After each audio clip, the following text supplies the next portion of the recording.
শয়নে দিলেন, রাধাকে রাধার মন্দিরে নিয়ে আবার শয়নে দিলেন, আবার শয়ন হবে।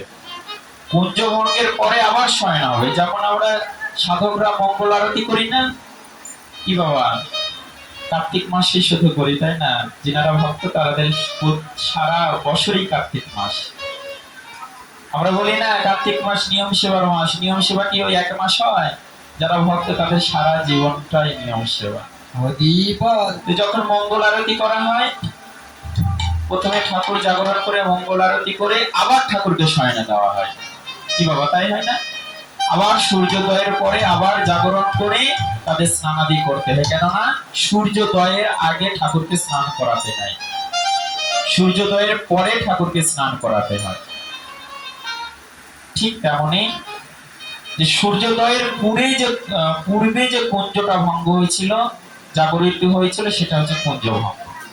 তারপরে শয়ন দিয়ে আবার 6টার পরে যেটা জাগরণ করা হয় সেটাও বলা হয় রসদগার। বাল্যলীলা আমাদের জন্য নয়, বাল্যলীলা আমাদের জন্য নয়, গোপাল সেবা আমাদের জন্য নয়, গোপালের সেবা আমাদের জন্য নয়, গোপালের স্মরণ আমাদের জন্য নয়। কেননা কলিযুগের ভজনটা হচ্ছে যুগল কিশোর, বৃন্দাবনে অপ্রাকৃত নবীন মদন, কাম বীজ কাম গায়ত্রীতে যার উপাসন। আমাদের উপাস্য দেবতা কে? গোপাল নয়, কে? যুগল কিশোর। তারা অনেক কিশোরের সেবা, বালকের সেবা নয়।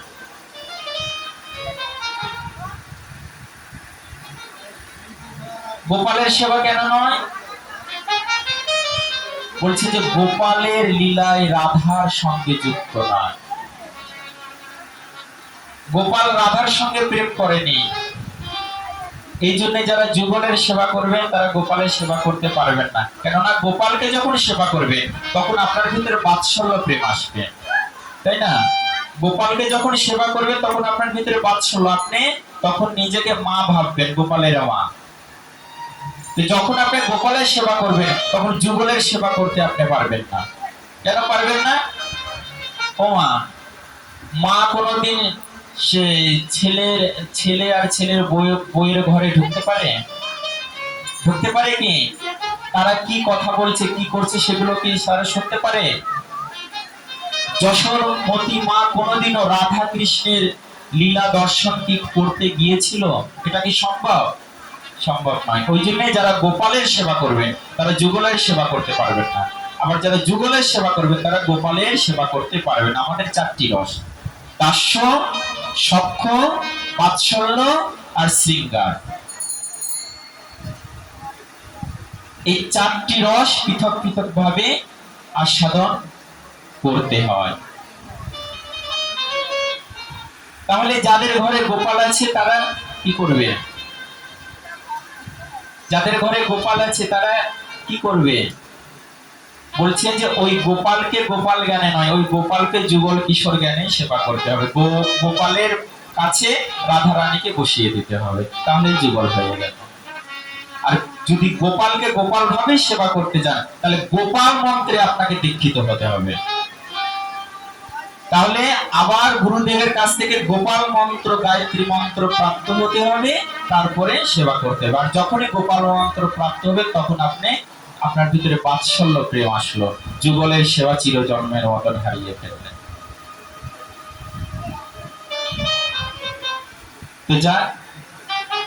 তো এখন আমরা সেই কুঞ্জভঙ্গ, যেহেতু এখন সময় নয়, সেহেতু লীলাটাকে রেখে আমরা তত্ত্ব কথা, সমাজ সংস্কার কথা এগুলো আলোচনা করব এবং লীলাটা একটু পরশ দিয়ে যাব, ঠিক আছে?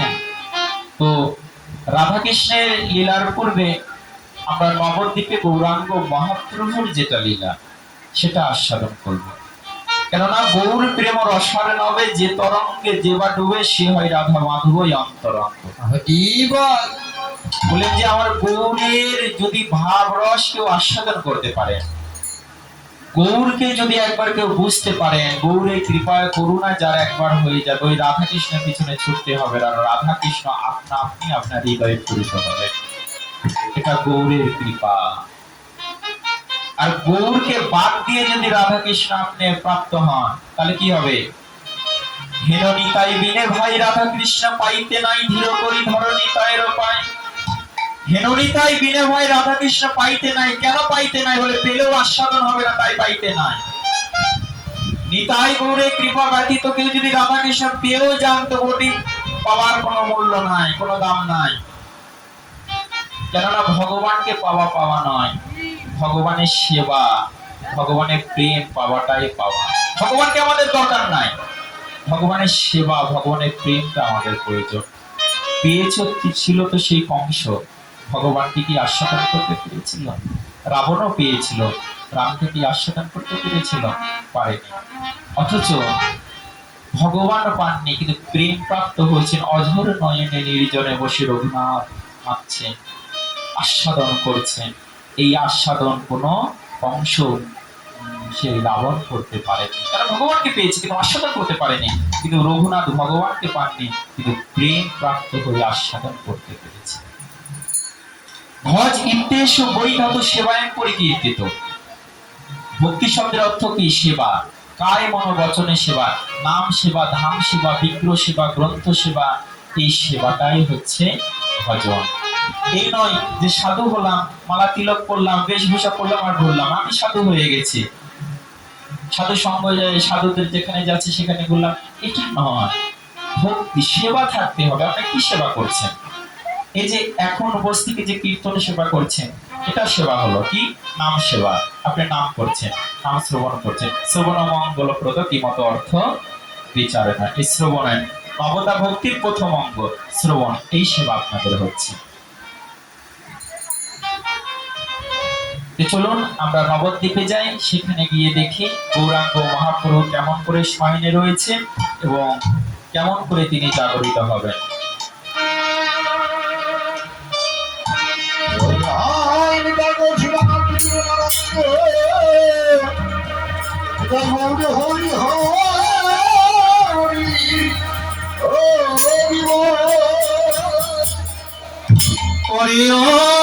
সুতিয়াছে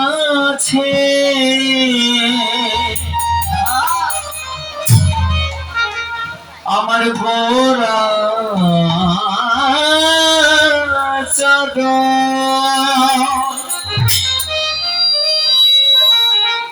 ও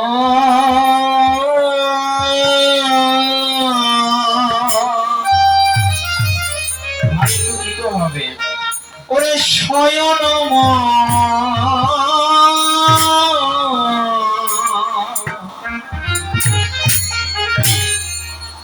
ওরে মন্দিরে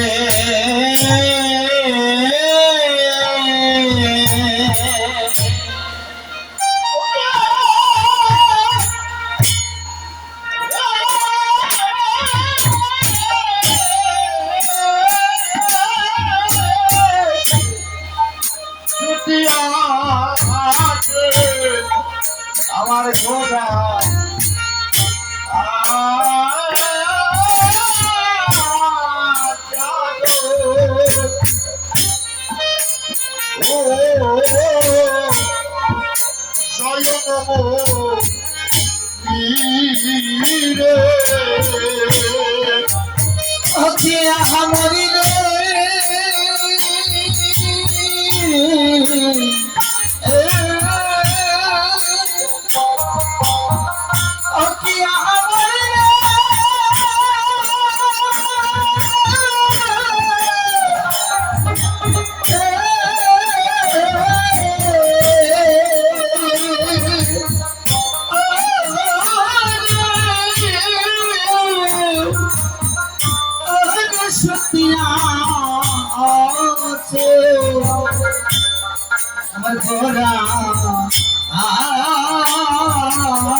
বিচিত্র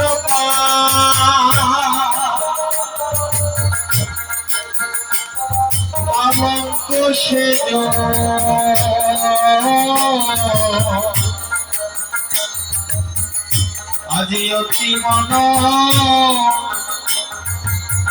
হরে রে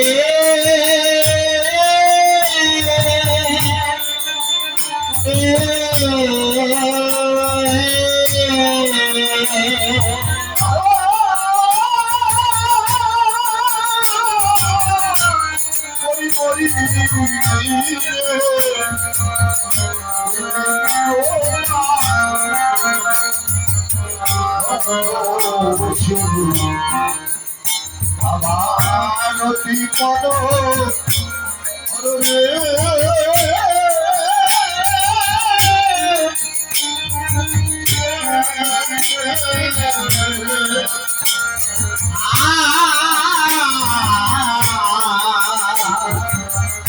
ওরে বিচি লঙ্ক ঘোরারতি মন হরে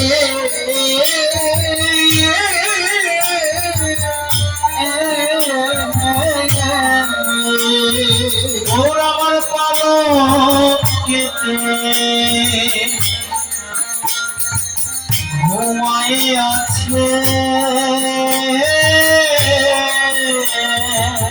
ওর আমার পালঙ্কেতে ঘুমালে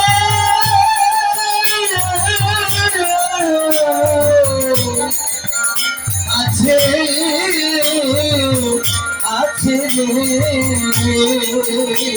ওটা কৌরব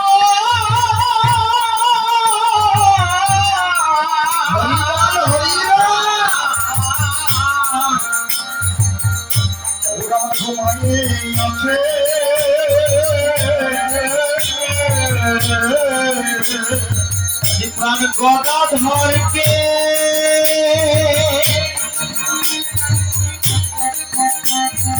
ওরে পক্ষে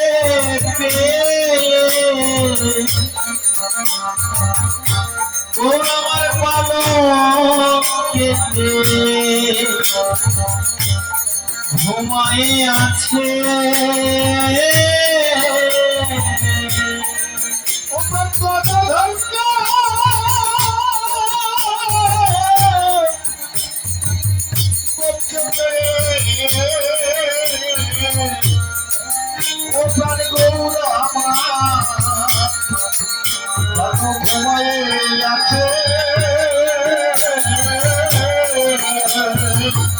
ওই না প্রাণ গদা ধরকে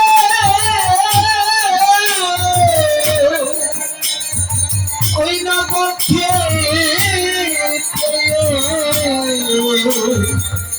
তোরা পালকেতে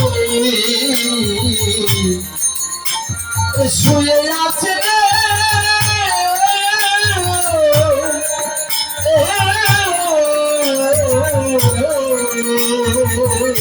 ওরে আজি পুরা বেরো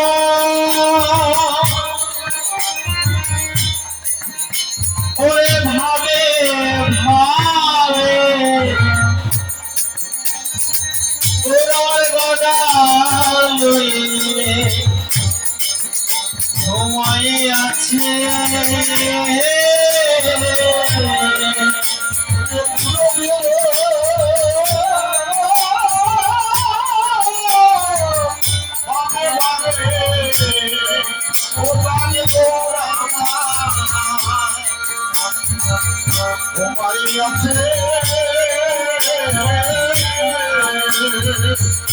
ওই না পুরবে ওই না পুরবে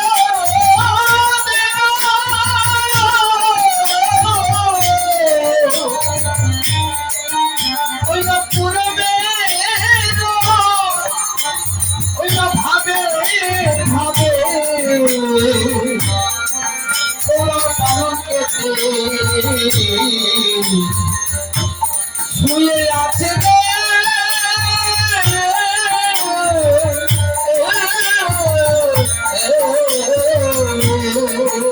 আর ঘুমাবে না কেন রে ঘুমাবে না কেন রে ঘুমাবে না কেন রে এই গৌর শ্রী কৃষ্ণ ঘুমাবে না কেন রে? এই যে ওই গৌর সেই কৃষ্ণ ঘুমাবে না কেন রে? সেই তো এসেছে, সেই তো এসেছে, সেই তো এসেছে, সেই তো এসেছে, নদী আর গৌর হয়ে সেই তো এসেছে। নদী আর গৌর হরি সেই তো এসেছে, বাঙালেরও বেশ ধরে সেই তো ওই কামালের বেশ ধরে সেই তো এসেছে। দেখে যাও, দেখে যাও, দেখে যাও, দেখে যাও, দেখে যাও, দেখে যাও, দেখলে নয়ন ধন্য হবে, দেখে যাও, দেখে যাও, দেখলে নয়ন ধন্য হবে, দেখে যাও, দেখে যাও, হবে না আর হবার না, হবে না আর হবার না, হবে না আর হবার না, হবে না আর হবার না, মার খেয়ে পেয়ে যায় রে, হবে না আর হবার না, আর খেয়ে দেখে যাবে, হবে আর হবার না।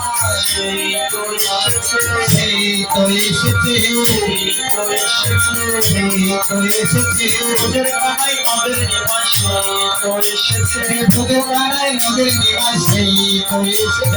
প্রকৃতি, প্রকৃতি, প্রকৃতি, প্রকৃতি, দেখো প্রকৃতি, প্রকৃতি, প্রকৃতি, প্রকৃতি, আমি নাই কানো একা থেকে প্রকৃতি, প্রকৃতি, এরাই কানো একাকৃতি, প্রকৃতি, প্রকৃতি, যেন মাখামাখিতে হবে, মাখামাখিতে হলে কৃষ্ণ মিলিত মাখামাখিতে হবে, এই রাধা কৃষ্ণ মিলিত মাখামাখিতে হলে কৃষ্ণ মিলিত প্রেম করতে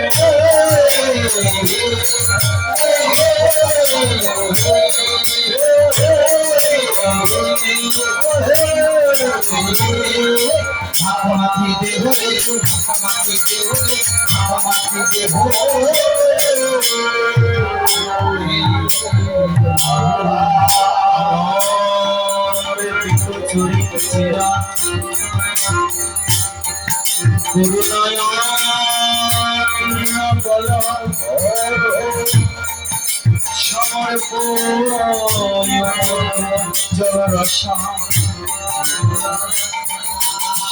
ভক্তি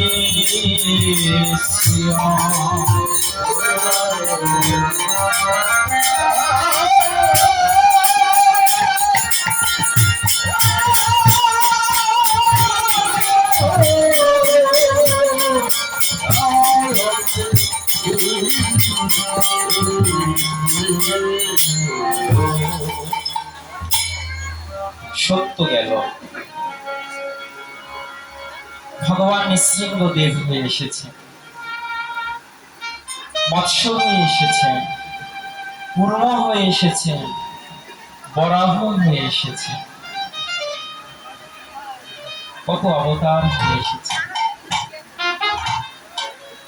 যখন নৃসিংহদেব হয়ে এসেছেন, অর্ধেক মানুষ অর্ধেক সিংহ।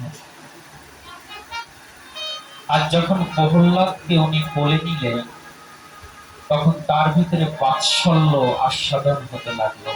বাচ্চাকে কোলে নিলে যে পিতামাতার কত শান্তি হয়, কত প্রেম হয়, এটি আস্বাদন উনি প্রথম করলেন ভগবান। হরিবা আস্বাদন করলে আস্বাদনের আকাঙ্ক্ষা বাড়ে না? মিষ্টি যত খাবেন তত মিষ্টি খাওয়ার ইচ্ছা বাড়ে না? যে জিনিসটা যত ভালো লাগে সেই জিনিসটা তত আস্বাদন করার ইচ্ছা হয়। নৃসিংহদেব ভগবানের ইচ্ছা হলো যে মাছ হয়ে এসেছি, শূকর হয়ে এসেছি, কশ্যপ হয়ে এসেছি, কিন্তু বাৎসল্য রস আমার আস্বাদন হয় না। ত্রেতাতে আমি মানুষ হয়ে যাব, আমার বাবা মা হবে, আমার স্ত্রী হবে, আমার সন্তান হবে, পারিবারিক যেটা সুখ সেটি আমি আস্বাদন করব। রাম হয়ে এসে সেই সুখটা আস্বাদন করলেন। যখন সীতার সঙ্গে উনি প্রেম করলেন, ভালোবাসা করলেন, ডাইরেক্ট বিয়ে করেছিলেন। প্রেম প্রেম খেলা হয় না। স্বকীয়া আর পরকীয়া দুটি পার্থক্য রয়েছে। স্বকীয়া বলতে নিজের স্বামী স্ত্রী যে সম্পর্ক, সেটা হচ্ছে স্বকীয়া। আর পরকীয়াটা কি? অন্য নারীর সঙ্গে যে ভাব, কিন্তু পরকীয়া প্রেময়তী রসের উল্লাস ব্রজ বিনা নহি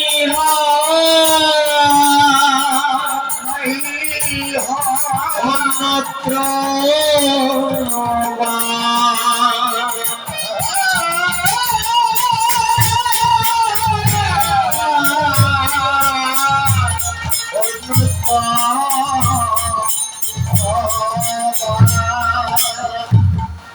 এই যে পরকীয়া বলছেন, এটা ব্রজের বাহিরে কোথাও করা যাবে না।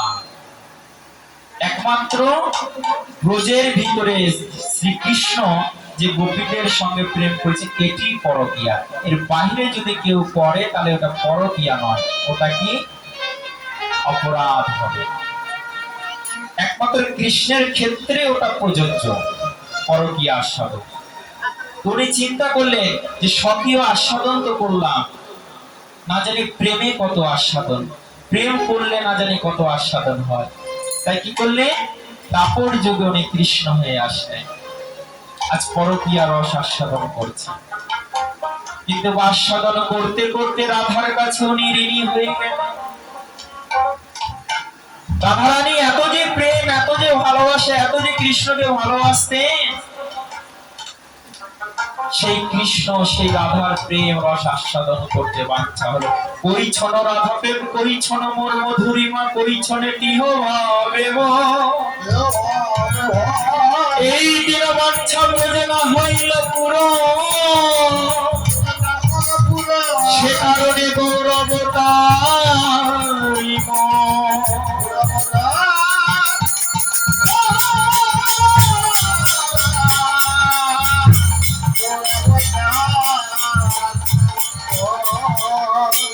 রাধারানীকে আস্বাদন করা হয় নাই, তাই রাধারানীকে আস্বাদন করার জন্য আমার গৌর হরি রাধার ভাব এবং শান্তি নিয়ে অবতীর্ণ হয়েছে।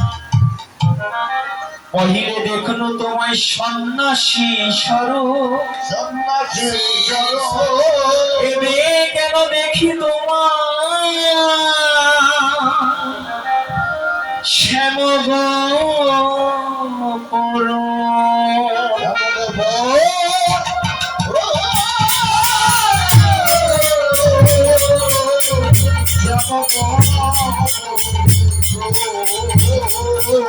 ধরা পড়েছেন সেই রায় রামানন্দের কাছে গোদাবরী তীরে। রায় রামানন্দ বলছেন যে প্রভু, পহিলে দেখিলে তোমায় সন্ন্যাসী স্বরূপ, আমি যখন তোমাকে প্রথম দেখলাম তুমি একটু নবীন সন্ন্যাসী, কিন্তু এখন দেখছি তুমি নবীন সন্ন্যাসী নও, তুমি যেন শ্যাম গোপরু, ভিতরে তোমার কৃষ্ণ বাহিরে রাধা জড়িয়ে আছে। কেন প্রভু এহেন অবতার কেন? এহেন অবতার কেন জানো? অনর্পিত চরিং চিরাত করুণায় অবতীর্ণ কর, সমর্পিত উজ্জ্বল রসং ভক্তি শ্রিয়ম। যে প্রেম কোনদিন কাউকে কেউ দেয়নি, দিতে পারেনি, দেওয়ার সাধ্য ছিল না, সেই অনর্পিত প্রেম জীবকে আস্বাদন করানোর জন্যই আমি এসেছি। যে প্রেম রাম দিতে পারেননি, যে প্রেম নিঃসৃঙ্গ ভগবান দিতে পারেননি, কোন অবতার দিতে পারেননি, এমনকি কৃষ্ণ দিতে পারেননি, সেই প্রেম আজ গৌর হরি অকাতরে বিলিয়ে দিচ্ছে। যতদিন হীন কাঙাল নিপীড়িত দরিদ্র আর্থিত ব্যথিত অবহেলিত বঞ্চিত, তাদের প্রতি গৌর হরি কৃপা। এই প্রেমের অধিকারী কারা? আগেকার পুরাণ ঘাটলে দেখা যায় পূজার অধিকারী ব্রাহ্মণ ছাড়া কেউ নয়, যজ্ঞের অধিকারী ব্রাহ্মণ ছাড়া কেউ নয়। কিন্তু এই প্রেমের অধিকারী কে? কি বাবা, এই প্রেমের অধিকারী কে? বলছে যে কাঙাল যারা হতে পেরেছে। গৌর হরিকে বলা হয় কাঙালের ঠাকুর, দিনের ঠাকুর। কোন শাস্ত্রে একটা প্রমাণ করাতে পারবে না যে গৌর হরিকে ব্রাহ্মণের ঠাকুর বলা হয়, সেই পণ্ডিতের ঠাকুর বলা হয়, জ্ঞানীর ঠাকুর, এটা কোন শাস্ত্রে নাই। কি বলা হচ্ছে? কাঙালের ঠাকুর। তাই মনোবচনে কাঙাল হতে না পারলে আমার গৌর হরি কৃপা লাভ করা যায় না। অন্যান্য ভগবানের কৃপা পেলে পেতে পারে, নারায়ণের কৃপা পেলে পেতে পারে, রামের কৃপা পেলে যেতে পারেন, কৃষ্ণেরও কৃপা পেলে যেতে পারেন, কিন্তু বাবার গৌর হরির ভক্ত হতে গেলে বলি আগে কাঙাল হতে হয় গো। আগে আগে কানা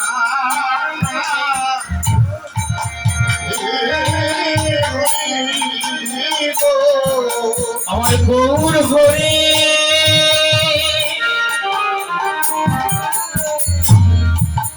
যদি পেতে চাও গো, তবে আগে কাঙাল হতে হয় গো। যদি গৌর হরি হরি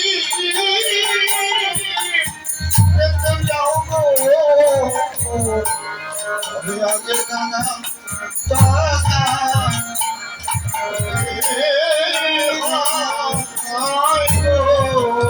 তাই মনোবচনে কাঙাল।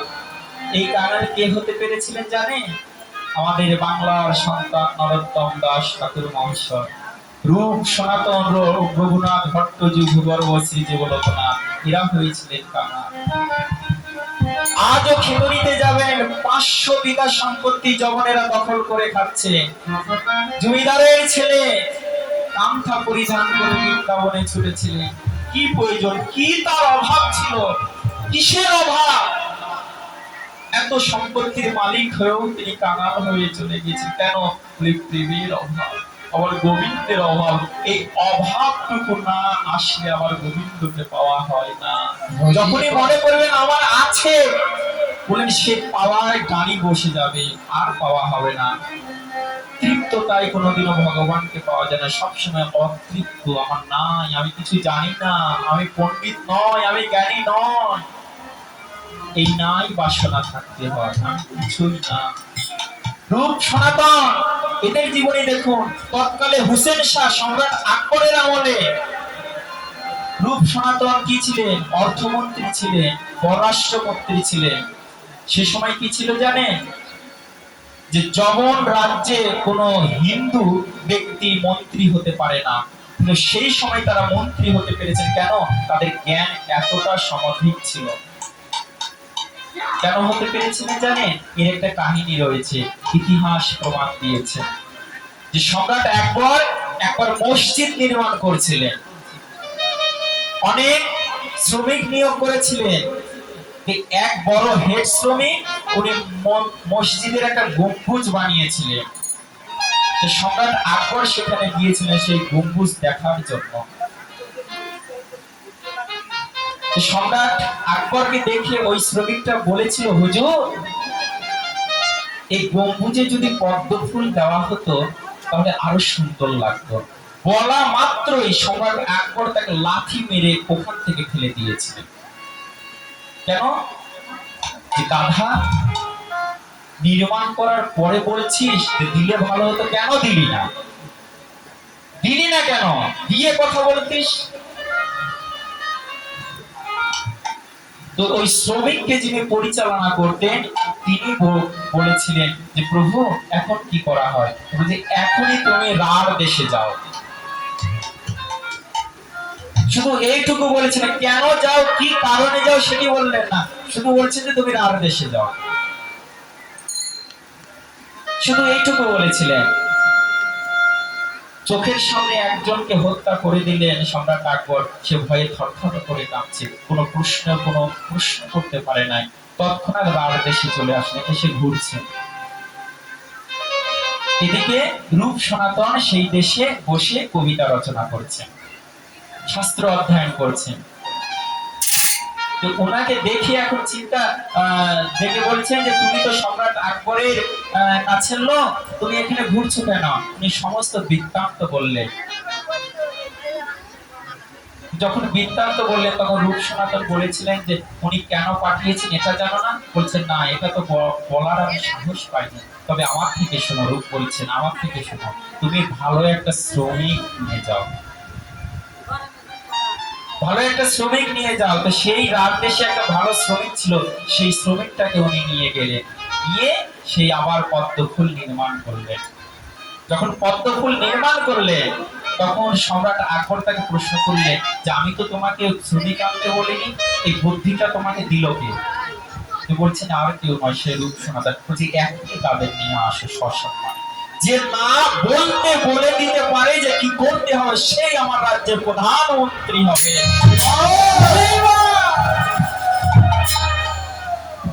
এতটাই বুদ্ধি। না তো ইতিহাস দেখবেন জবর রাজ্যে কোনোদিন হিন্দু মন্ত্রী হতে পারতো না সেই সময়, কিন্তু রূপ সনাতন হতে পেরেছিল তাদের প্রতিভা জ্ঞানের দ্বারা। সেই রূপ সনাতন লক্ষ লক্ষ মোহর পরিত্যাগ করে, আত্মসম্মান পরিত্যাগ করে কান্থা করম ক্রিয়া করে আমার গৌরহরির কাছে গিয়েছিলেন। সেই রূপ সনাতনকে ডেকে বলছেন প্রভু, প্রভু কহে সনাতনী কৃষ্ণ যে রতন ধন অনেক কষ্টতে যে মিলা, দেহ দেহ পুত্র দ্বার বিষয় বাসনায় আরো, বিষয় বাসনায় আরো সর্ব আশা যদি ত্যাগ,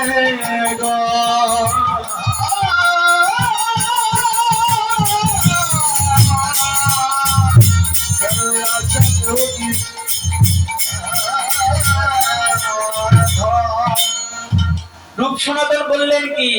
সনাতন বললেন কি জানে? যে তার বস্ত্রের সমস্ত দামি দামি পোশাক পরিত্যাগ করে, উনি জানতেন যে মহাপ্রভু কোনোদিন দামি পোশাক পছন্দ করতেন না। উনি করলেন কি?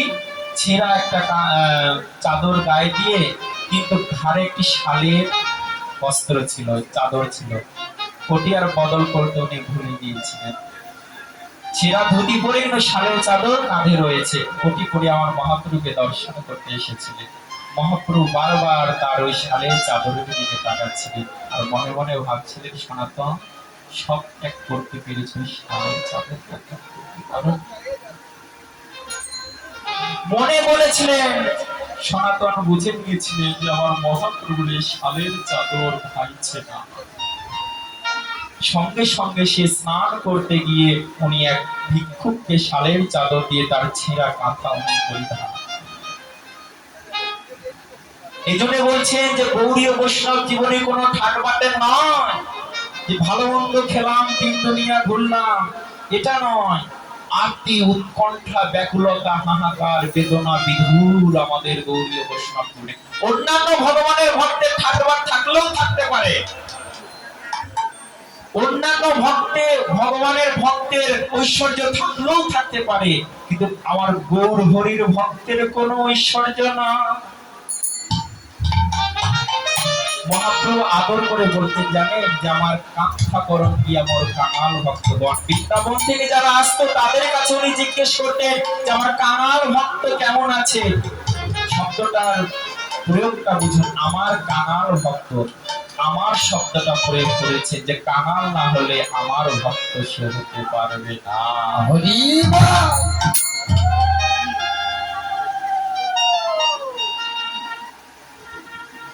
তাই মহাপ্রভুর ভক্ত হতে গেলে আগে নিজেকে কাঙাল হতে হবে।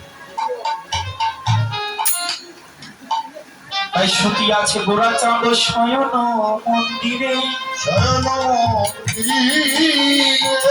চিত্র কলঙ্ক সেজ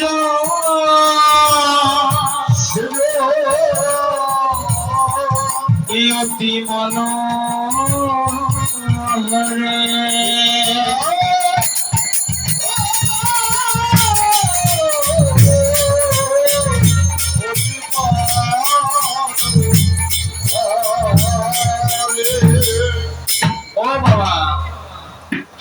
পূর্বে যজ্ঞ করতে হচ্ছিল ভগবানকে পাওয়ার জন্য, যজ্ঞে মন টন টন ঘি চলে যাচ্ছিল, ঘর কুটো সম্পূর্ণ উধাও হয়ে চলে যাচ্ছিল, কিন্তু ভগবান পাওয়া যাচ্ছিল না। তপস্যা করে গা দিয়ে গাছের শিকড় বয়ে চলে যাচ্ছিল, ভগবান পাওয়া যাচ্ছিল। সেবায় করে করে একদম সমস্ত রাজ্য ধ্বংস হয়ে যেত, কিন্তু ভগবানকে পাওয়া যাচ্ছে। ভগবান চিন্তা করলেন এই কলিযুগে আমি একটা সহজ উপায় দিব, সহজ পথ। যেটা অবলম্বন করলেই আমাকে পাওয়া যায়। আর তোমাদের যজ্ঞ করতে হবে না, আর তপস্যা করতে হবে না, আর বড় বড় তোমাদের সেবা দিতে হবে না। কি করতে হবে? শুধু বসে একবার হরিনাম সংকীর্তন করতে হবে। হরি বল। একবার হরিনাম সংকীর্তন করলেই আমার গৌরীকে পাওয়া যাবে। যে শুধু সংকীর্তন করলেই হবে না, আর কি করতে হবে? ভক্তি মন্দিরে প্রবেশের পূর্বে রাখা আছে সদ্গুরু পদাশ্রয়।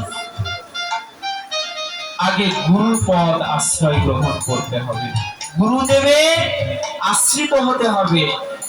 কেননা দেখবেন শাস্ত্রে উল্লেখ রয়েছে শ্রীমদ্ ভাগবতে, ধ্রুব মহারাজ তপস্যা করেছিলেন, এতটাই তপস্যা যে ভগবানের যেন গোলক কাঁপছে, ভগবান ধ্রুবকে দেখা দিবে, ভগবানও কাঁদছেন, ভক্তও কাঁদছেন, কিন্তু মধ্যে চলে আসলো গুরু দীক্ষা। এখনো ধ্রুব মহারাজের গুরু দীক্ষা হয় না। নারদকে ডেকে বলছে যে নারদ, তুমি এক্ষুনি যে ধ্রুব মহারাজকে দীক্ষা দাও। কেন?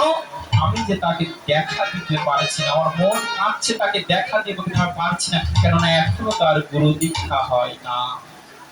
নারদ সেখানে প্রশ্ন করেছিল, প্রভু তুমি তো স্বতন্ত্র ঈশ্বর, তোমার কাছে গুরুদেবের কি প্রয়োজন? তুমি তো গিয়ে আপনি দেখা দিতে পারো। বলছে না, আমি স্বতন্ত্র হলো গুরুর অধীন, আমারও গুরু আছে। যতক্ষণ কোন জীবের গুরু দীক্ষা না হবে ততক্ষণ জীব কৃষ্ণ দর্শন লাভ করতে পারবে না। হরি বল। গুরুদেব দীক্ষা দিবেন, শিক্ষা দিবেন কি? সদাচার জ্ঞান। যে বৎস এ যাবৎ পর্যন্ত যা যে খেয়েছো এখন থেকে মুখে লাগাম দাও,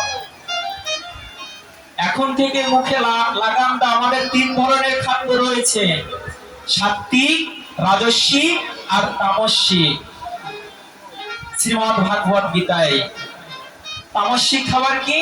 পচা, বাসি, দুর্গন্ধযুক্ত খাবার, যেটা খেলে মাতলামো চলে আসে, মাতাল হয়ে যায় মানুষ, সেই ধরনের খাবারকে বলে তামসিক খাবার। এই খাবার খেয়ে গোবিন্দকে পাওয়া যায়? বলছেন না, তামসিক খাবার খেয়ে কোনোদিনও গোবিন্দকে পাওয়া যাবে না। কাকে পাওয়া যাবে? মহাদেবকে পাওয়া যাবে। দেখেন না, যারা তান্ত্রিক অঘরী রয়েছে তারা এই যে পচা, বাসি, এমনকি মৃত মানুষের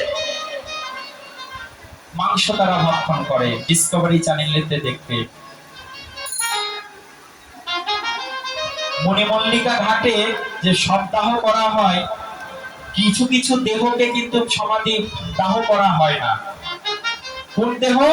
যে দেহ দীক্ষা হয়নি, যে দেহ কুষ্ঠ রোগাগ্রস্ত হয়েছিল, যেটা অন্তঃসত্ত্বা ছিল, সেগুলো দেহকে কোনোদিন দাহ করা হয় না। তাদের বুকে শিল বিদ্ধ করে গঙ্গায় ভাসিয়ে দেওয়া হয়। সেগুলো পচে যখন ফুলে ফুলে ওঠে পারে, তখন অঘরীরা যে সেগুলো ভক্ষণ করে। বলছি যে এগুলো ভক্ষণ করলে নাকি তাদের তামস, আধ্যাত্মিক শক্তি হয়। তো বলছে এই আধ্যাত্মিক শক্তি পেয়ে আমার গোবিন্দকে পাওয়া যাবে না। কাকে পাওয়া যাবে? তন্ত্র মন্ত্র শিবকে পাওয়া যাবে। রাজস্বিক খাবার কি? পেঁয়াজ, রসুন, উগ্রজ, মাছ, মাংস, যেগুলো খেলে শরীরে উগ্রজ ভাব হয়, এই খাবার খেয়ে কি গোবিন্দকে পাওয়া যাবে? বলছেন না, এই খাবার খেয়ে গোবিন্দকে পাওয়া যাবে। কাকে পাওয়া যাবে? ব্রহ্মাকে পাওয়া যাবে। ব্রহ্ম অনুসন্ধিৎস ব্যক্তি এই খাবার গ্রহণ করতে পারবে। ও মা, একটা প্রশ্ন এসেছিল যে পেঁয়াজ, রসুন আর মসুর ডাল কোত্থেকে তৈরি হয়েছিল? এটা সবার জানার ইচ্ছে, তাই না? বলবো কি? আমাদের শাস্ত্রে কি রয়েছে জানেন? যে পূর্বে গোমের যজ্ঞ হতো, অর্থাৎ গরুর মাংস দ্বারা যজ্ঞ করা হতো। অশ্বমের যজ্ঞ, গোমের যজ্ঞ, এগুলো পূর্বে ছিল। কি একটা যজ্ঞ বেদী নির্মাণ করা হতো, জড় গরু মানে বৃদ্ধ গরুকে তাকে হত্যা করে তার মাংসটা যজ্ঞে উৎসর্গ করা হতো। করে আবার মন্ত্র বলে সেই যজ্ঞ থেকে বৃদ্ধ গরুকে আবার নতুন গরু, নব যৌবন সম্পন্ন গরু আবার তৈরি করা হতো। এই হলো ক্ষমতা পুরোহিত ব্রাহ্মণদের ছিল, কিন্তু বর্তমানে পুরোহিত ব্রাহ্মণদের ওই মৃত পশুকে আবার জীবিত করার ক্ষমতা নাই। এই জন্য কলিযুগে গোমের যজ্ঞ নিষিদ্ধ। তো একদিন অনেক মুনি ঋষিরা ওই গোমের যজ্ঞের আয়োজন করেছে, গরুকে হত্যা করেছে, মাংস খণ্ডন করেছে। কিন্তু সেই ঋষি মণিদের স্ত্রীরা এখন কৌতূহল বশত কয়েক টুকরো মাংস তারা চুরি করেছিল, কয়েক টুকরো মাংস তারা চুরি করেছিল। এদিকে যজ্ঞে আহুতি দেওয়া হলো, আবার নতুন গরু তৈরি করা হলো, কিন্তু তার এক জায়গায় মাংস অসম্পূর্ণ রয়ে গেছে। মুনি ঋষিরা চিন্তা করছে এই মাংসটা কোথায় আসলো, কোথায় গেল। এদিকে হট্টগোল পড়ে গেল। সেই মুনি ঋষিদের স্ত্রী এখন চিন্তা করছে যদি আমাদের স্বামী জেনে যায় তাহলে তো আমাদের অকল্যাণ হবে। তো করলো কি, ওই মাংস, গরুর মাংসটা মাটিতে পুঁতে রাখলো, ওই মাংস খণ্ডটা মাটিতে পুঁতে রাখলো। ওই ওই জায়গা থেকে মসুর ডাল তৈরি হয়েছিল। তাহলে চিন্তা করুন, মসুর ডাল গরুর মাংস থেকে, রক্ত মাংস থেকে তৈরি হয়েছিল। ওই জন্য মসুর ডাল খাওয়া আমাদের সনাতন ধর্মে নিষিদ্ধ। এখন কি, পেঁয়াজ রসুন। ও বাবা, ওই যে রাহু কেতু নামে এক ব্যক্তি ছিল না, অসুর, অমৃত বন্টনের সময় নিজেকে নারী সেজে ওই দেবতার সারিতে বসেছিল, মনে আছে কি? চন্দ্রদেব আর সূর্যদেব ধরতে পেরেছিলেন যে দেবতা নয়, এই হচ্ছে অসুর। তৎক্ষণাৎ নারায়ণকে বলেছিলেন, নারায়ণ সুদর্শন চক্র দ্বারা সেই রাহু কেতুর মস্তক খণ্ডন করেছিলেন। তো ওই যে একটা হিংসা থেকে গেছে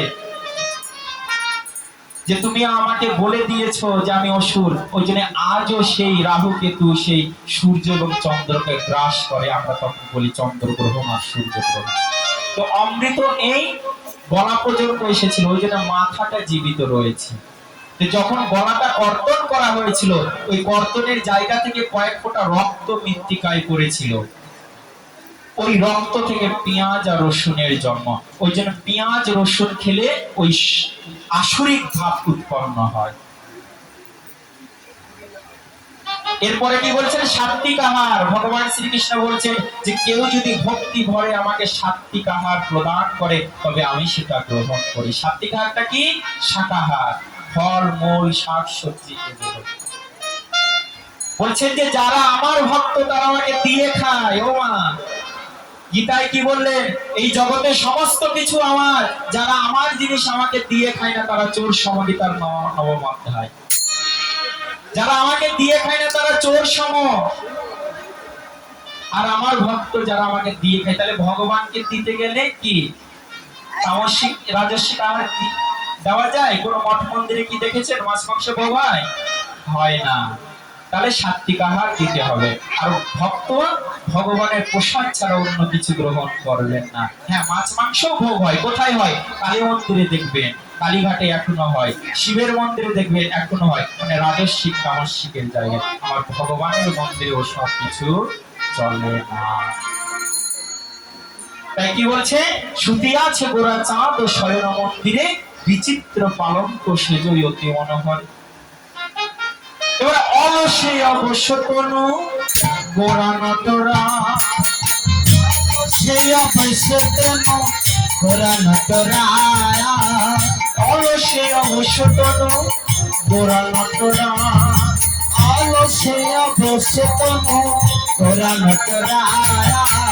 কি কহিব অঙ্গ শোভা কহন না যা, কি কহব অঙ্গ সেবা কহন না যা। অঙ্গের শোভা বলা যায় না, সেবা বলা যায় না, অঙ্গের শোভা বলা যায় না, অঙ্গের শোভা বলা যায় না। আমি এক মুখে কি বলিব অঙ্গের শোভা বলা যায় না, আমি এক মুখে কি কহব অঙ্গ শোভা বলা যায় না। অলসে অবশ্য তনু গোরা নটরা, অলসে অবশ্য তনু গোরা নটরা। আজকে অলসে অবশ্য তনু গোরা নটরায় আজ আলসেম ধরেছে। গৌর হরিরাজ আলসেম ধরেছে। আলসেম ধরলে আমরা কি ঝিমুনি করি না? তাই গৌরহরি আর ঝিমুনি করছে, কিন্তু ঝিমুনি করতে করতে এবার ঢুলিয়া ঢুলিয়া পড়ে গদাধরের গায়ে। ঝুলিয়া ঝুলিয়া পড়ে গদাধরের গায়ে, আর ঢুলিয়া ঢুলিয়া পড়ে গদাধরের গায়ে। ঝুলিয়া ঝুলিয়া পড়ে গদাধরের গায়ে। ওখানে তো আরো অনেক ভক্ত ছিল, অনেক ভক্ত ছিল। কেন গদাধরকে উনি বেছে নিলেন ঢুলে ঢুলে পড়ছেন? কেন? নিত্যানন্দ ছিলেন, অদ্বৈত ছিলেন, গদাধর শ্রীবাস ছিলেন, স্বরূপ দামোদর রঘুনাথ ভট্ট, যে কত ভক্ত ছিলেন। কেন গদাধর কেন? বলি গদাই রাধা রাধাই গদা, গদাই রাধা রাধাই গদা, রাধাই গদা গদাই রাধা, রাধাই গদা গদাই রাধা। পুরবেতে ছিল রাধা রাধাই গদা গদাই রাধা। পুরবতে ছিল রাধা রাধাই গদা গদাই রাধা। পড়বে না? আজ গৌরহরি গৌরহরি নয়, গৌরহরি আজ নিজেকে কি ভাবছেন জানো? যেন গৌর নয়, গৌর নয়, গৌর নাই গৌর নাই, গৌর নয়, গৌর নয়, গৌর নাই গৌর নাই। গৌর যদি না বলে গৌরকে, গৌরকে গো, গৌরকে জানো? আজ অলসের সেই কুঞ্জভঙ্গের সময় গৌর কে হয়েছে জানো? গৌর কৃষ্ণ হয়েছে, কৃষ্ণ হয়েছে, কৃষ্ণ হয়েছে। কৃষ্ণ হয়েছে। আজ গৌরহরি কৃষ্ণ হয়েছে। তাহলে গৌরহরি যখন কৃষ্ণ হলে, তাহলে গদাধর রাধা হয়ে গেলে, তাই না? ওই জন্যে গৌরহরি আজ গদাধরকে জড়িয়ে ধরছে। ঢুলিয়া ঢুলিয়া পড়ে গদাধরের গায়ে। ঝুলিয়া ঝুলিয়া পড়ে গদাধরের গায়ে, ঢুলিয়া ঢুলিয়া পড়ে গদাধরের গায়ে। ঝুলিয়া ঝুলিয়া পড়ে গদাধরের গায়ে। আজ গদাধরের গায়ে ঢুলে ঢুলে পড়ছে। ও মা, স্বর্ণের সময়, আলসেমুর সময় এক অঙ্গ অন্য অঙ্গকে পরশ পেতে বড় ভালো লাগে, শান্তি লাগে, প্রশান্তি আসে। আর সেটা যদি ভালোবাসার মানুষ হয় তাহলে তার কোনো কথাই নাই, তাই না বাবা? শয়নের সময় যদি ভালোবাসার মানুষের অঙ্গ পরশ হয় তাহলে তো একদম চূড়ান্ত হয়ে যায়। তাই গৌরহরির ভালোবাসার মানুষ আমার গদাধর। বাম্যতা এসেছিল সত্যভামা, সেই বিষ্ণুপ্রিয়া, কি বিষ্ণুপ্রিয়া চিন্তা করছেন, গৌর আমার স্বামী, এই গদাধর বারবার আমার স্বামীর কাছে আসছে। এই নিয়ে বিষ্ণুপ্রিয়ার মনে একটা বাম্যতা এসেছিল। নারীর স্বভাব কি? নারীর প্রেম কি বাম্যতা নয়?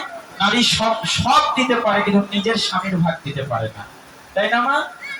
নারী সব দিতে পারে, নিজের স্বামীর ভাগ দিতে পারে না। তাই বিষ্ণুপ্রিয়া দেখছে যে আমার স্বামীকে গদাধর সবসময় সেবা করছে, আমি স্ত্রী হয়ে সেবা করতে পারছি না, বাম্যতা এসেছিল। কিন্তু মহাপ্রভু কি জানে? মহাপ্রভু স্ত্রী সঙ্গ থেকে দূরে থাকতেন। বিষ্ণুপ্রিয়ার সঙ্গে উনি সঙ্গ করতেন না, সব সময় শ্রীবাস শঙ্করের নাম ও সংকীর্তনের মধ্যে থাকতেন, গদাধরকে সঙ্গে রাখতেন। একদিন হয়েছিল কি জানেন? যে রাধা কৃষ্ণ পাশা ক্রীড়া করছিলেন। পাশা ক্রীড়ায় শর্ত হয়েছিল যে হারবে সে আগে প্রথমে চুম্বন দেবে।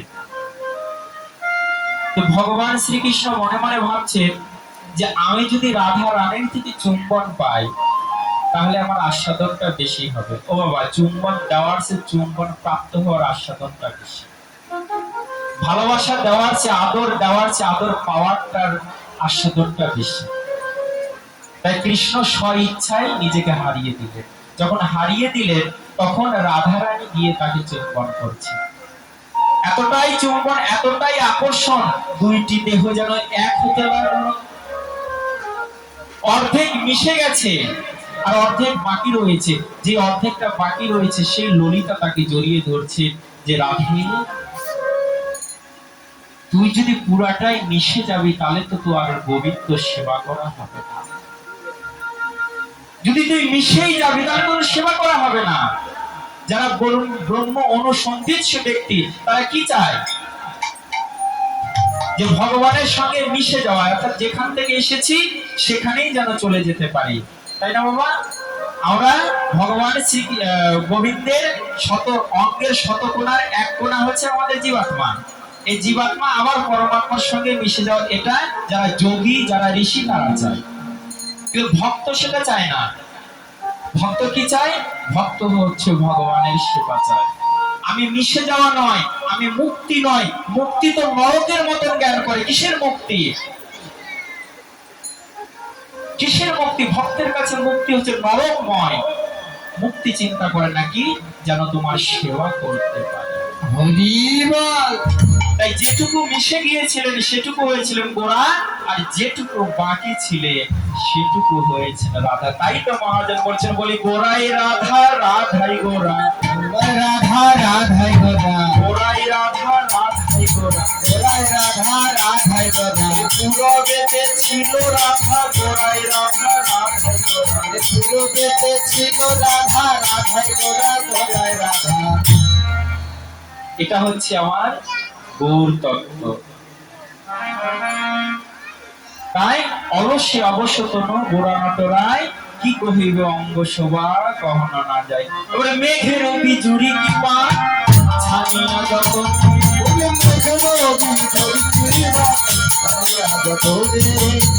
কত রস দিয়া বিধি কইল নিরমানে, কত সদিয়া বিধি করল নির্মাণে, আর কত রস দিয়া বিধি কইল নিরমানে, কত সদিয়া বিধি করল নির্মাণে, নিরমান করেছে, নির্মাণে করেছে, নিরমান করেছে, নির্মাণে করেছে, কত রস দিয়া বিধি নিরমান করেছে। কত সদিয়া বিধি নির্মাণ করেছে। মহাজন এক পাশে দাঁড়িয়ে থেকে বলছেন, গো দেখো দেখো বিধি নির্মাণ করেছে বটে, আজ স্বয়ংসভা নির্মাণ করেছে বটে, কিন্তু বলি দেখে নাই, দেখে নাই, দেখে নাই, আর দেখে নাই, দেখে নাই, দেখে নাই, দেখে নাই, নির্মাণ করেছে বটে, দেখে নাই, দেখে নাই, নির্মাণ করেছে বটে, দেখে নাই, দেখে আজ নাই। নির্মাণ করেছে বটে কিন্তু দেখে নাই। কেন দেখে নাই? যদি দেখতো ছেড়ে দিত না, ছেড়ে দিত না, আর ছেড়ে দিত না, ছেড়ে দিত না, নির্মাণ করেছে বটে, ছেড়ে দিত না। নির্মাণ করেছে বটে, ছেড়ে দিত না। যদি একবার বিধি দেখতো ভালো করে তাহলে ছেড়ে দিত না। আমাদের সত্যভামা কি বলেছিলেন জানেন? এই জগতের নারীরা বড়ই পাগল, বড়ই গাধা, ওরা সৌন্দর্য বোঝে না। যদি বুঝতো তাহলে জগতের পুরুষকে দেখে তারা মোহিত হতো না। একবার যদি আমার গোবিন্দের বদনপনে নয়ন দিত, একবার যদি আমার গোবিন্দকে দেখার মতন দেখতো, তাহলে কোন পুরুষের দিকে সে তাকাতে পারতো না। সত্যভামা বলেছে এই জগতের নারীরা বড়ই পাগল। রূপ গোস্বামী ভক্তি রসামৃত সিন্ধুতে কি বলেছেন জানে? কারো যদি সংসার বাসনা করার ইচ্ছা থাকে তাহলে গোবর্ধনের গোপালকে তোমরা দেখো না, গোবর্ধনের গোপালকে তোমরা দেখো না। কারো যদি সংসার বাসনা করার ইচ্ছা থাকে, কেননা ও এমনই গোপাল, ও একবার দেখা মাত্রই তোমাকে মোহে ফেলে দিবে, তুমি আর ফিরে আসতে পারবে না। এই হচ্ছে ভগবানের রূপ। তাই অতি মনোহর সেজ বিচিত্র বালিশে,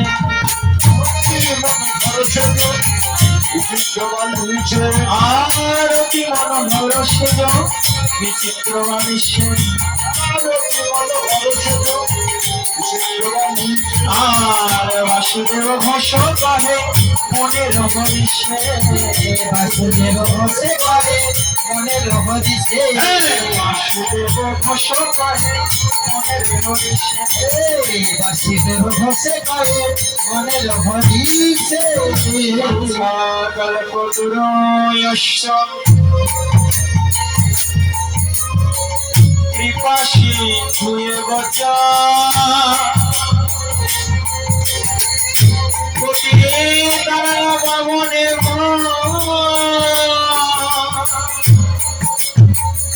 সকল বৈষ্ণবে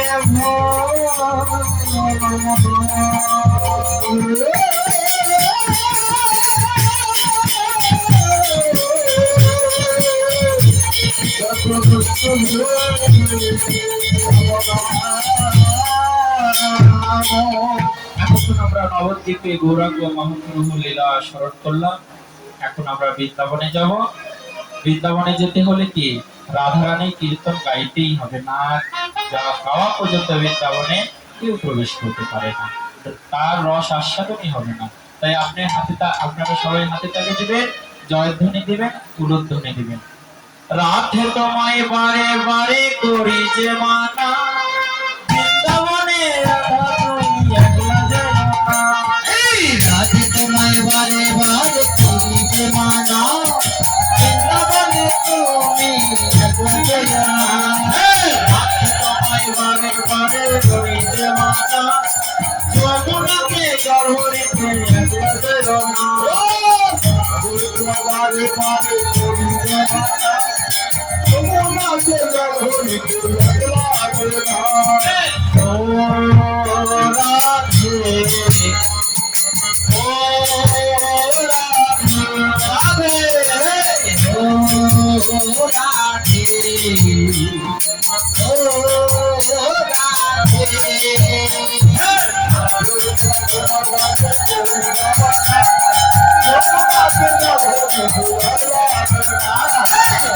তোমায় বারে বারে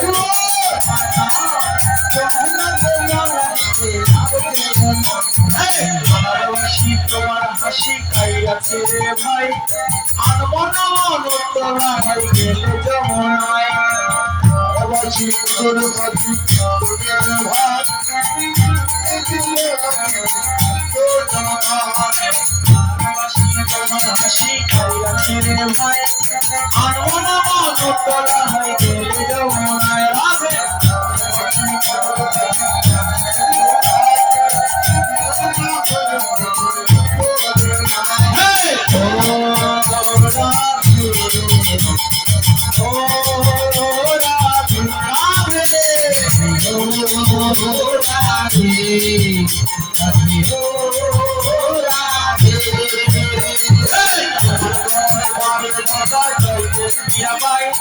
রজকিনী চণ্ডীদাসার গৌরাঙ্গ গোসাই,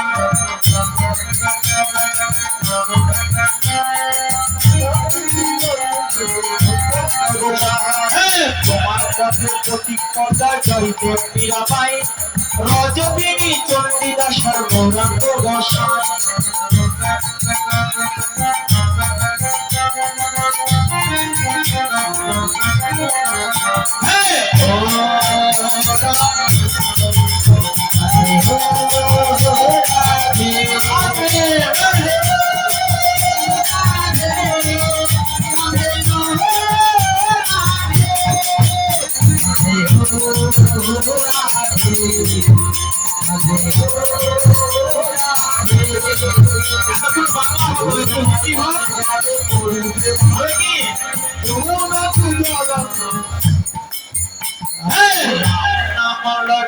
গোপাল নাম ঘি, হরি নাম মিশ্রিত ঘোল ঘোল প্রিয়।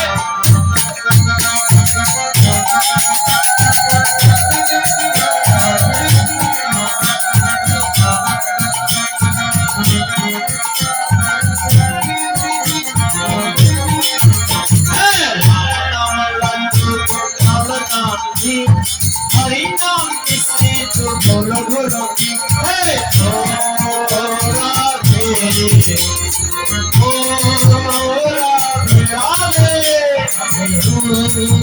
রাধে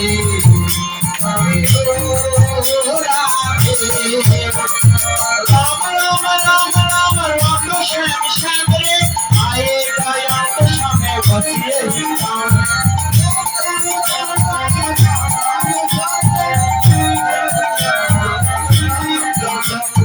राम राम राम राम रंग श्याम श्याम रे आएगा याम सब बसे राम लाल को सब कोई होई को नाम की हरि नाम से तू बोल बोल के हे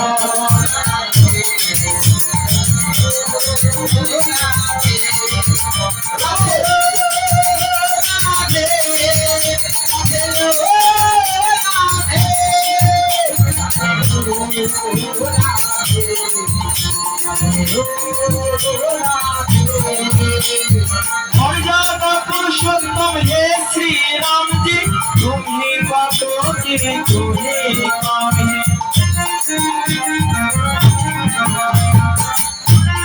पुरुषोत्तम हे श्री राम जी तुम्ही बातों को तुम्ही माला जप सब कोई हो इनको नाम की हरि नाम श्री तो बोलो बोलो के हे ओ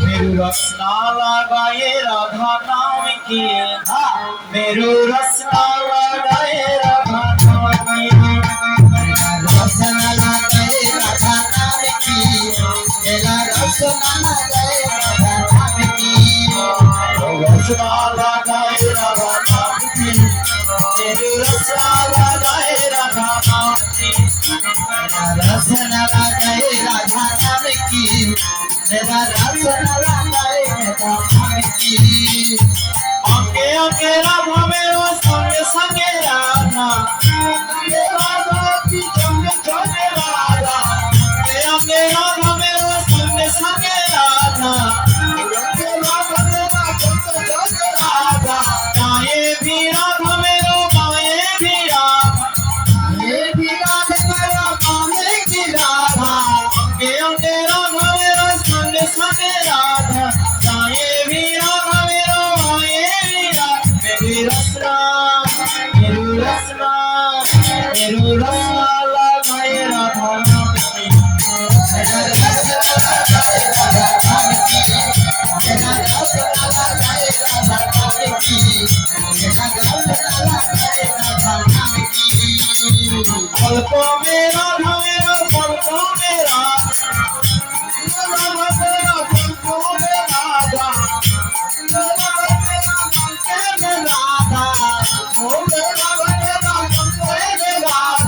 गाए भी राधा मेरो गाए भी राधा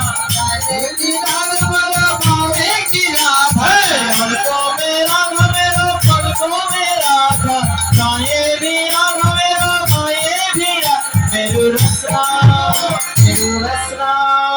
मेरू रसना लगाए राधा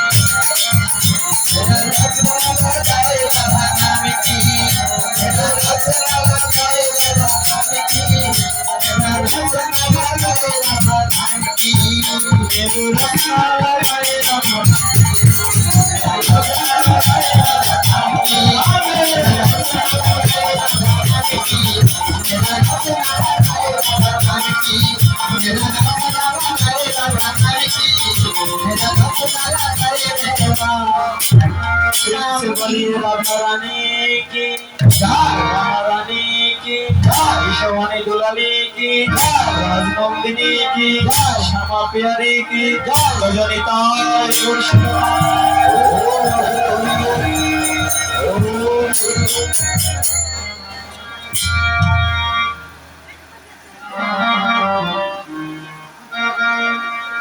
দর্শনে ভালো ভালো বলো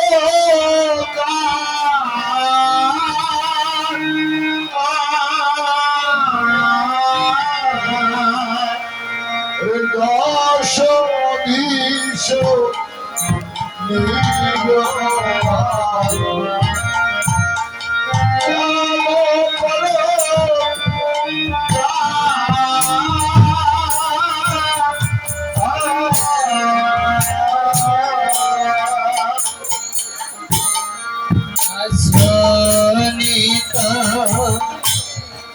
কোনে কাহে হেলো করো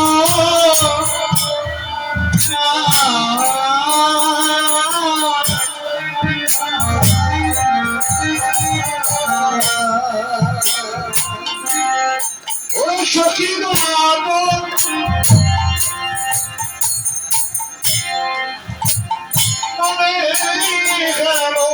উঠাই তরাস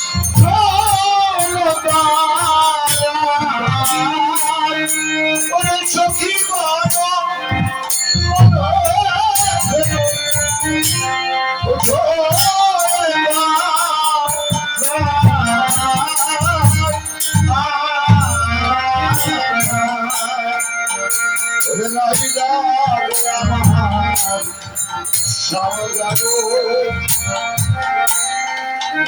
দেখো সুখের নিশে ওহাইল ওরে রাই জাগয় শ্যাম জাগ সুখে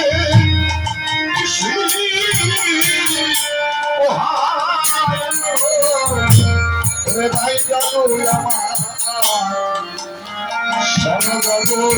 কি বলছে দশ দিশ নির্মল ভেল পরকাশ সখীগণে মনে হেন উঠয় তরাস। ও বাবা আমাদের দিক কয়টি? 10টি। হ্যাঁ আমরা সাধারণত জানি 4টি, পূর্ব পশ্চিম উত্তর দক্ষিণ, কিন্তু দিক হচ্ছে 10টি। ঈশান বাহুর নৈরত এগুলো না, অর্ধ ঊর্ধ্ব 10টি প্রকার। বলছে যে 10 দিকে যেন সূর্যের আভা দেখা যাচ্ছে, এটা দেখে সখীগণের মনে তরাস ভয় এসে গেল। সখীগণের মনে ভয় এসে গেল, যদি সূর্য ফুটে যায় তাহলে সেই ব্রজবাসী সকলরা জেগে যাবে, আর যদি জেগে যায় তাহলে রাধারানী আমার ধরা পড়ে যাবে। ললিতা সখী বিশাখা সখীকে বলেছেন, বিশাখারে দেখ সুখের নিশি পুরাইল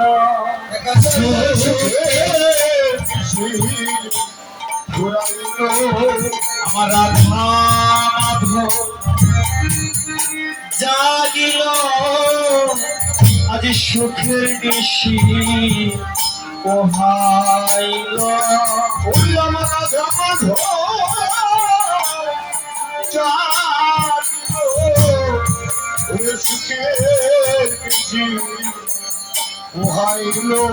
ললিতা সখী বলছেন, সখী রে যদি দুঃখের নিশি হতো তাহলে যেতে চাইতো না। ও বাবা দেখবেন কোন রাত্রিতে যদি মানে দুঃখ হয়, অশান্তি হয়, দেখবেন রাত যেন পোহাতে চায় না, তাই হয় না? কিন্তু যে রাত্রিতে সুখ হয় তাড়াতাড়ি পুড়িয়ে যায়। তাই ললিতা সখী বলছেন, সখী রে দেখ সুখের নিশি পোহাইল।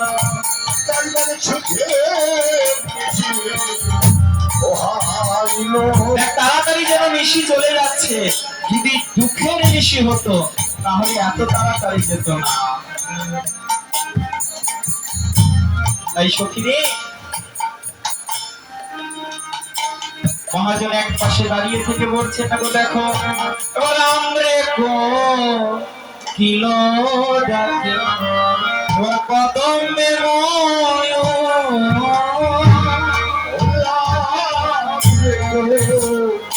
লীলা গানে হে বলো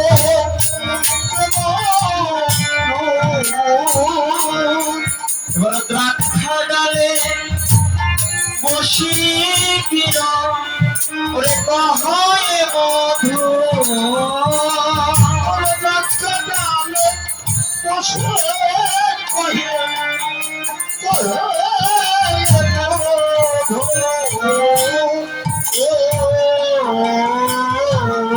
কি ডাকছে দেখুন, আমরে কোকিলও ডাকে, আম গাছের উপরে কোকিল ডাকছে, ডেকে ডেকে কি বলেছে জানো, বলে কুহু কুহু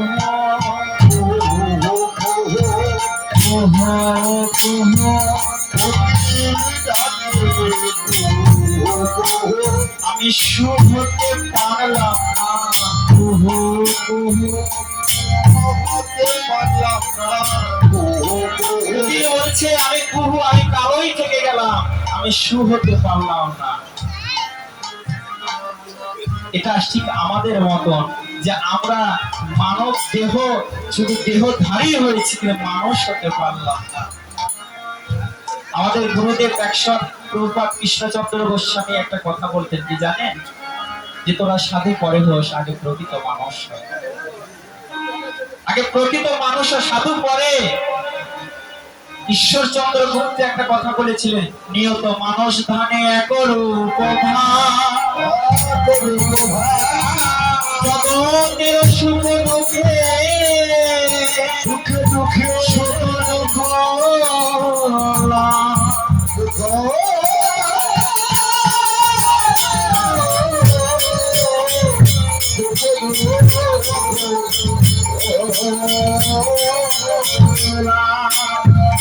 নিয়ত মানুষ ধানে এক রূপ ভাব জগতের সুখ দুঃখে সুখ দুঃখ লাভ পরপীড়া পরিহার পূর্ণ পরিতোষ সদানন্দে পরিপূর্ণ স্বভাবের দোষ কেবল পরের হিতে এক রূপ ভাব মানুষ তারেই বলে মানুষ জ্ঞান। একবার বুকে হাত দিয়ে ভাবুন তো, এই যে মানুষের গুণাবলী আমরা যে শাস্ত্রে পাই, এগুলো কি আমি অর্জন করতে পেরেছি? এগুলো কি আমরা অর্জন করতে পেরেছি? আগে মালা তিলক করে সাধু, সাধু তো আরো ঊর্ধ্বে অনেক দূর, আগে প্রকৃত মানুষ হতে হবে। ও মা, আমরা বলি না যে বাচ্চা সবসময় নিষ্পাপ হয়, কি আমরা সবাই বলি না বাচ্চা নিষ্পাপ হয়, কিন্তু এটা ডাসা মিথ্যা কথা। বাচ্চা কোনোদিনই নিষ্পাপ হয় না, সে দোষ নিয়ে জন্ম নেয়, বাচ্চা দোষ নিয়ে জন্ম নেয়, তাকে মানুষ হতে হয়। বাচ্চা কোনোদিনও মানুষ হয়ে জন্ম নেয় না। পশুর বাচ্চা পশু, বাঘের বাচ্চা বাঘ হয়, কুকুরের বাচ্চা কুকুর হয়, কিন্তু মানুষের বাচ্চা মানুষ হয় না। তাকে মনুষ্যত্ব অর্জন করতে হয়। বাচ্চা দুইটি জিনিস নিয়ে জন্মগ্রহণ করে, একটা আহার, একটা নিদ্রা। আহার আর নিদ্রা এই দুইটি নিয়ে জন্মগ্রহণ করে, কিন্তু ধীরে ধীরে তাকে মনুষ্যত্ব মানুষের গুণাবলী অর্জন করতে হয়। যদি সঠিক বাবা মা পায়, বাবা মা যদি তাদের সংস্কার দেয় যে বাচ্চা এটা করতে হবে, এটা করতে হবে, তাহলে সে সঠিক মানুষ হয়। আর যদি বাবা মা হিংসার বীজ ঢেলে দেয়, যে টিফিন কারিতে টিফিন দিয়েছে, কাউকে দিবি না, নিজে একলা খাবি, ওই যে শিখে গেছে, মাথায় ঢুকে গেছে, কাউকে দিব না, একলাই খাবো। ওই যখন বড় হয়েছে তখন যেগুলো ইনকাম করছে, কামাই করছে, ওই মাথাটা ঢুকে গেছে, কাউকে দিব না, আমি একলাকে খাবো। ওই জন্য বাবা মাকেও শিখেছে। কেন এই বুদ্ধিটা, এই বীজটা তো আপনিই রোপণ করেছেন, যে কাউকে দিবি না, একলা খাবি। ঈশ্বরচন্দ্র গুপ্তের মা ছিলেন জানেন, ইতিহাস দেখো, ঈশ্বরচন্দ্র গুপ্তের মা ছিলেন। ঈশ্বরচন্দ্র সে কলকাতা থেকে একটা শালের চাদর এনেছিলেন, এনে বাড়িতে মাকে দিবে, এমন সময় বাড়িতে একটা ভিক্ষুক এসেছিল, ঠান্ডায় জড়ো জড়ো করে কাঁদছে। ও মা, কথা বলো না মা, কথা বলো না মা। আমাদের শাস্ত্রে কি আছে জানো, কথাটা বলি। আমাদের সামুদ্রিক রহস্যম নামে গ্রন্থে রয়েছে যে হরিবাসর প্রাঙ্গণে ব্যাস আসনের সম্মুখে যারা কথা বলে, তারা পরবর্তীতে কি হয়, ব্যাঙের কোলে জন্ম হয়। কি হয়? ব্যাঙের কুলে, এই যে দেখেন না বর্ষাকালে প্রচুর পরিমাণ ব্যাঙের ঘ্যাগর ঘ্যাগর হয়, এত ব্যাঙ কেন? বলছে যে এই যে মানুষ হরিবাসের কথা বলার মানুষগুলো মরছে আর ব্যাঙ হয়ে জন্ম নিচ্ছে। হরিবাসরে যারা খাদ্য খায়, মানে হরিবাসর প্যান্ডেলে বসে যারা খায়, এই যে দেখুন হরিবাসের বিভিন্ন রকম বাদামের চোচা, বিস্কুটের চোচা এগুলো দেখা যায়। বলছে যে হরিবাসরের ব্যাস আসনের সম্মুখে যারা খাবার খায় তারা পরবর্তীতে শুকুর করে জন্ম হয়। যারা এই হরিবাসের, এই যে কি কিছু কিছু মানুষের স্বভাব রয়েছে তাম্বুল চাবানো, পান চাবানো, তাই না? পান চাবাচ্ছে আর হরি কথা শুনছে। বলছে এই পান চাবানো ব্যক্তি কি হয় জানেন? পরবর্তীতে ছাগলের কুলে জন্মে। ছাগল যেমন এই যে জাবর কাটে না, ওই জাবর কাটার স্বভাবটা নিয়ে হরিবাসরে যারা নিদ্রা যায়, ঘুমিয়ে থাকে, পরবর্তীতে কি হয় জানেন? পেঁচার কোলে জন্ম হয়। সারাদিন ঘুমিয়ে থাকবে। একটা জিনিস কি জানেন? আপনারা তো 5 তলা 10 তলা বিল্ডিং দেখেছেন, তাই না? একটা সিঁড়ি থাকে না, উপরে ওঠা যায় আবার নিচে নামা যায়, আসা যাওয়ার ব্যবস্থা। ওই সিঁড়িটাকে একবার ভালো করে দেখুন। ওই সিঁড়ি উপরে ওঠাতে পারে আবার সিঁড়ি নিচে নামাতে পারে। যদি আপনার লক্ষ্য ঊর্ধ্বমুখী হয় তাহলে উপরে উঠতে পারবে, আর যদি নিম্নমুখী হয় তাহলে নিচে নামতে পারবে। এই হরিবাসর প্রাঙ্গণ সেই সিঁড়ির মতো। যদি ঊর্ধ্বমুখী কিছু পাওয়া আশা নিয়ে আসেন তাহলে কিছু পেতে পারবেন, ঊর্ধ্বমুখী উঠতে পারবেন। আর যদি সাংসারিক বাসনা নিয়ে আসেন তাহলে কি আলো করবে? এটা এমনই জায়গা, এখান থেকে কিছু খুইয়ে যাওয়াও যায় আবার কিছু নিয়ে যাওয়াও যায়।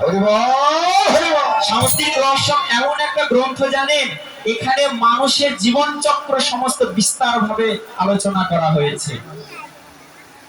মানুষের আচার আচরণ দেখেই বোঝা যায় যে সে পূর্ব জন্মে কি ছিল। মানুষের আচার আচরণ দেখে, এই যে যারা চুরি করে, যারা অন্যের জিনিসের উপর লোভ করে, অন্যের গাছের ফল টুল এগুলো চুরি করে, বলছে যে যারা চুরি করে তারা পরবর্তী জন্মে ইঁদুর ছিল। ইঁদুরের স্বভাব চুরি করে না, ওই ইঁদুর মানুষ হয়ে জন্ম নিয়েছিল, পূর্বের স্বভাব ছাড়তে পারেনি, ওই জন্য ইঁদুরের স্বভাব হয়েছে চুরি করা। যারা ফল চুরি করে না বলে পেরে নেয়, বলে তারা পূর্ব জন্মে বাদুড় ছিল, ওই যে বাদুড়ের স্বভাব চুরি করে রাত্রে খায়, ওই স্বভাব কি হয়ে গেছে। সামুদ্রিক রহস্য গ্রন্থ দেখবেন, এগুলো সম্পূর্ণ বিস্তার করা রয়েছে। সামুদ্রিক রহস্য নামে গ্রন্থ, মানুষের জীবন চক্র সেখানে দেওয়া রয়েছে। আর কি বলছে যে আমরে কোকিলটাকে কদমে ময়ূর, আজ ময়ূর ডাকছে কদম গাছের উপরে চলে, কি বলে? বলে কে কার কে কার কে কার কে কার কে কার কে কার কে কার কে কার বলে এ জগতে কে কার কে কার। এ জগতে কে কার কে কার। ময়ূর বলছে এই জগতে কে কার। দেখুন ময়ূরের জ্ঞান হয়েছে, আমাদের সেই জ্ঞান হয়নি। মিছে আমার সন্তান, আমার পতি, আমার পুত্র এগুলো নিয়ে ব্যতিগ্রস্ত। আজ যদি মারা যায় বলে কেউ কারণ। ও বাবা, কত ধন সম্পত্তি, কত পরিবার গঠন করেছি, তাই কত কিছু পরিবার গঠন করেছি, আজ যদি আমি মারা যাই আমার এই দেহটাকে 2 দিন কেন 2 ঘন্টা বেশি কেউ রাখবে না। এতটাই অপবিত্র হয়ে যায়, এই দেহ স্পর্শ করলে আবার সে স্নান করে ঘরে ঢুকে। আমি মারা গেলে আমার জন্য 11 দিন পর্যন্ত অশৌচ পালন করে সে গৃহে কোনো ভোগ হয় না। এতটাই অস্পৃশ্য দেহ। এই দেহকে নিয়ে আমরা অহংকার করি, এই দেহকে নিয়ে গর্ব করি, এই দেহের উপরে মায়া করি। এই দেহেতে কি আছে? যতক্ষণ এই দেহে প্রাণ আছে ততক্ষণ দেহের দাম। যেই প্রাণ চলে গেল এই দেহের কোনো আর দাম না। শাস্ত্রে উল্লেখ রয়েছে মৃত ব্যক্তি স্পর্শ তো দূরের কথা, সৎ দর্শন করলে সে ব্যক্তির দ্বারা 3 দিন সেবা কার্য হয় না। তাহলে দেহটা দেখুন কতটা অপবিত্র। এই দেহ নিয়ে আমরা বড়াই করছি। দেহ চলে যায়, কোথায় জায়গা সেই চারজনাতে কাঁধে করে নিয়ে চলে যায়। দেহের সঙ্গে সঙ্গে আত্মাও থাকে। আমাদের সায়েন্স প্রমাণ করেছে মানুষ মারা গেলে 1 ঘন্টা পর্যন্ত তার চেতনা থাকে। সে মানুষ বুঝতে পারে যে আমার জন্য মানুষের কাছে 1 ঘন্টা পর্যন্ত। মারা গেলেই যে সঙ্গে সঙ্গে আত্মাটা চলে যায় এমনটা নয়, 1 ঘন্টা পর্যন্ত সেই দেহের কাছাকাছি থাকে, দেখে যে কি আমার জন্য কাঁদছে, কিন্তু কিছু বলতে পারে না, কারণ সেই আত্মাটা দেহের ভিতরে আর ঢুকতে পারে না।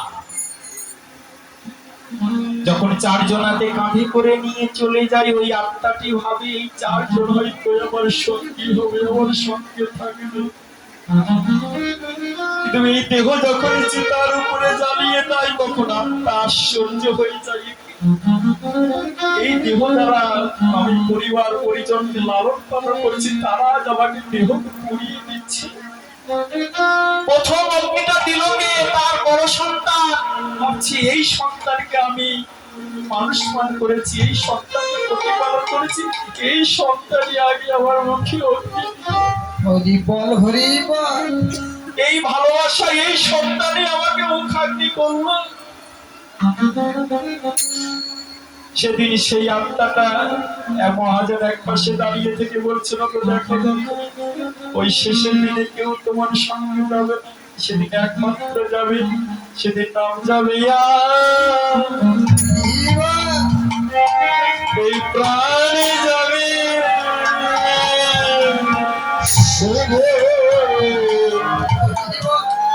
সেদিন নামে যাবে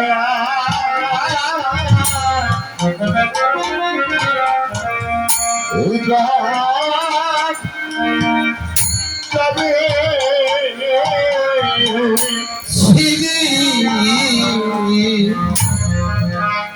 সেদিন হরি নাম যাবে এই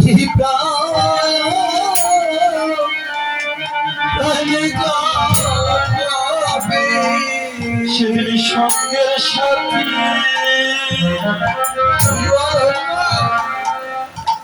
আর কেউ হবে না।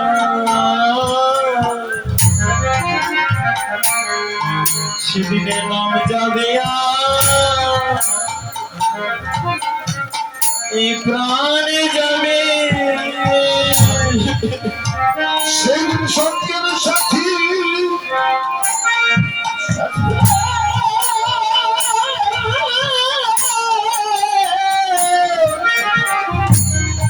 কেউ যাবে না।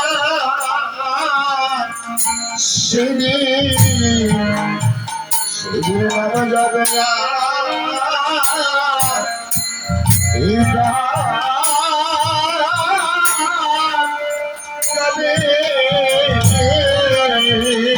সেদিন সঙ্গের সাথী সঙ্গের সাথী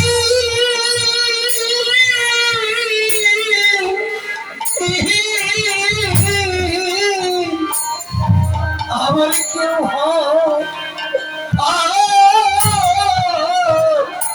কেউ হবে না।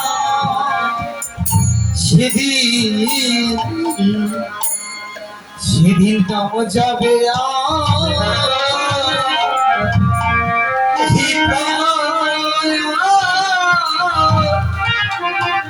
প্রাণে যাবে। সেদিন নামে হাত ধরে পার করে দিবে। সেদিন অন্তরে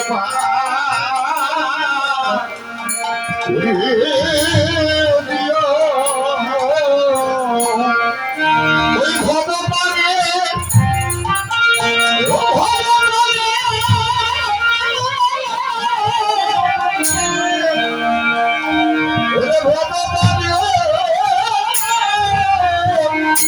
তুমি কান্দারি হয়ে আমার হাত ধরে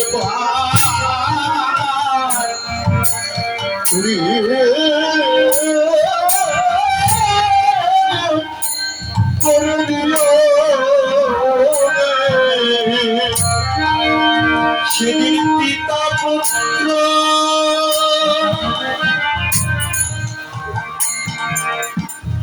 তোরে কেউ যাবে না,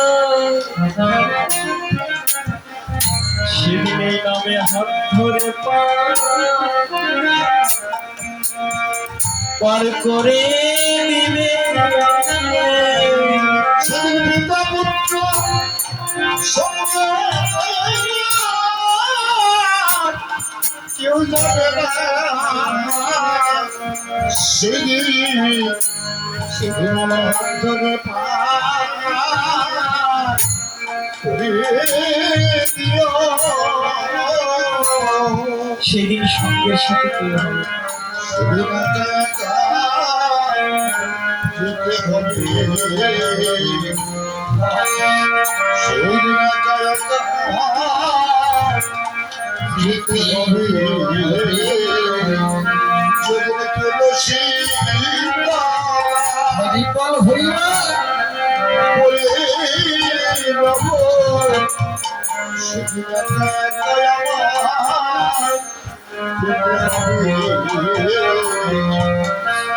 যেদিন তুলসী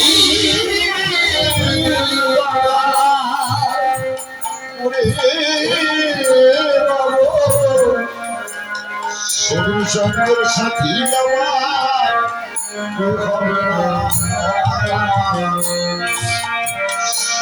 সেদিন সেই দেহের সঙ্গে কেউ যাবে না মা, যদি যায় তো একদিন সেই নামটাই যাবে। বল হরি হরি বল, বল হরি। যে নামকে আমরা অবহেলা করেছি, যে নামকে আমরা কোনোদিন কীর্তন করি না, সেই নামটা শেষের দিকে যাবে। কত কালী পূজা করেছি, কত দুর্গা পূজা করেছি, কত লক্ষ্মী সরস্বতী কত পূজা করেছি, কিন্তু শেষের দিনে কিন্তু কালী দুর্গা শিব বলে ডাকে, কেউ ডাকে না। তখন সবাই বলে বল হরি হরি বল। ওই হরি সম্ভব। তাহলে দিক থাকতে যদি আমরা হরির ভজন না করি, আবার গোবিন্দের ভজন না করি, সে মানব জন ওরে বিঠাই গেল।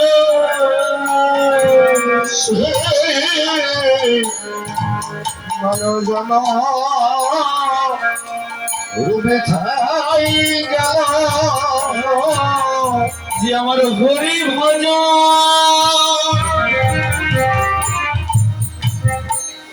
ভজন করিল, তাদের মানব জন ওরে বিথাই গেল। হরি হরি ভজন হরি ভজন প্রাণ করিল,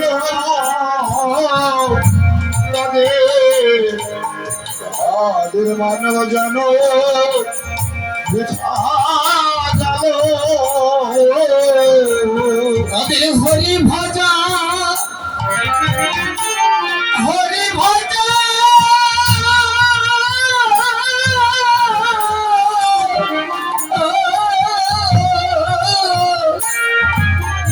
হেন হলো হলো না তাদের মানব জন জন ব্যথা বিফল গেল। আমার হরি ভজন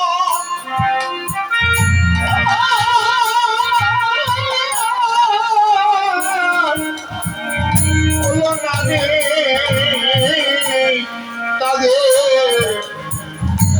তাদের মানব জন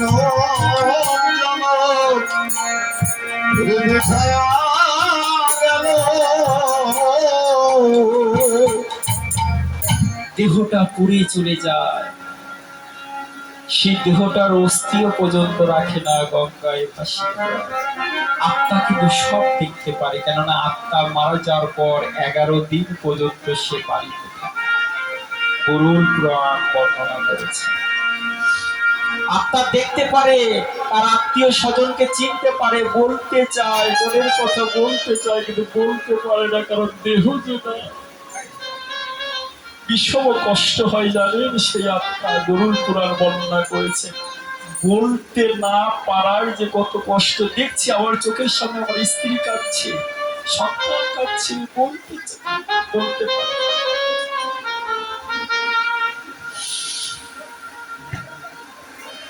এগারো দিনে 11টা পিণ্ডি দিয়ে সে আত্মাটা শুষ্ক দেহ ধারণ করে, চলে যাওয়ার জন্য উপযুক্ত দেহ ধারণ করে। সর্বশেষে পিণ্ড সে আশা করে বিশ্বর প্রসাদ। যদি কেউ সেই আত্মার উদ্দেশ্যে একবার বিশ্ব নিবেদিত প্রসাদ গ্রহণ করা বলছেন, তবেই সেই আত্মাটা বৈকুণ্ঠ যেতে পারে। আর যদি সেই আত্মার উদ্দেশ্যে মাছ মাংস এগুলো উৎসর্গ করা হয়, বলছে তৎক্ষণাৎ সেই নরকে চলে যায়। সেই আত্মাটা তখন কি চিন্তা করে জানে, যে আমার কি কেউ না, এই আত্মার উদ্দেশ্যে একটু মহাপ্রভুর ভক্তি, একটু গোবিন্দের ভক্তি। আমি তো পরিবারের জন্য কত কিছু করেছি, কত কিছু দিয়েছি। আত্মা তখন আশাই থাকে জানে, যদি কোনো যোগ্য সন্তান আমার উদ্দেশ্যে একটু বিশ্ব নিবেদিত প্রসাদ দিত। উন্নতি কে না চায়, ভালো জায়গা কে না চায়, আত্মাও চায়। কেউ কি চায় নরকে যেতে, আগুনের মধ্যে পড়তে? কেউ কি চায়? আত্মাও চায় না। তাই আত্মা মারা যাওয়ার পর আশা করে, এই দেহ মারা যাওয়ার পর আত্মা আশা করে, কেউ যদি আমার উদ্দেশ্যে একটু ভোগ নিবেদন করত, একটু সাধুগুরু বৈষ্ণবের সেবা দিত।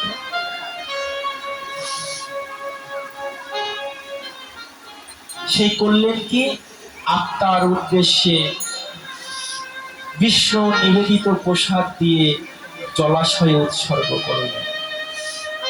কি বলা হলো? মৎস্যমুখী। মৎস্যমুখী কাকে বলা হয়? যা সেই ভোগ যখন জলে জলাশয়ে ফেলা হয়, ওই মৎস্য অবতার রূপী ভগবান যখন সেটি গ্রহণ করে, ওই যে মুখ হলো সেটি হচ্ছে মৎস্যমুখ। আর আমরা সমাজে উল্টা কি করেছি, ওই মাছটাকে হত্যা করে ভক্ষণ করেছি, বলছি এটা মৎস্যমুখী। মৎস্যমুখী এটা নয়। মৎস্যরূপী ভগবানকে উৎসর্গ করাটাই হচ্ছে মৎস্য।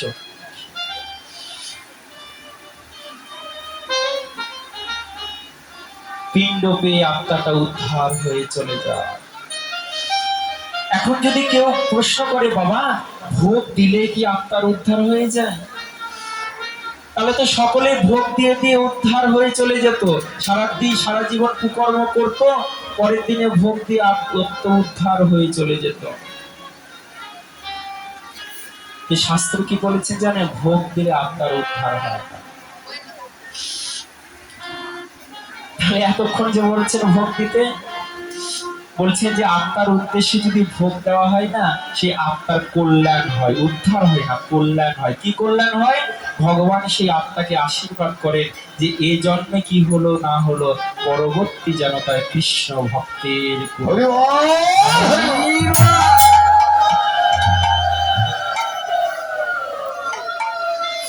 কেননা কৃষ্ণ ভজন ব্যতীত কোনোদিনও জীবের কল্যাণ হবে না। তাই ভজনের পথ যাতে সে যেতে পারে, সেই কৃপা করুণা করে দেয়। তাই কি বলছেন? আমরে কোকিল ডাকে কদম্বে ময়ূর, দাক্ষা ডালে বসি কির কহে মধুর। ডালিম্বে বসিয়া কির কহে মধুর। এবার দ্রাক্ষা ডালে বসি ডাকে কপত কপতি, আর বাক্কা ডালে বসে থাকে কপট কপটি আর তারাগণ শনে তারা লুকাইল পতি। ওরে তারা গান সব তারা লুকাইল পতি। কি দ্রাক্ষাকালে বসিটাকে কপট আর কপতি। কপট কপতি চিৎকার করছে, এদিকে ঘুঘুও বসে আছে। ঘুঘু কি করছে? ঘুঘু ঘুঘু করছে।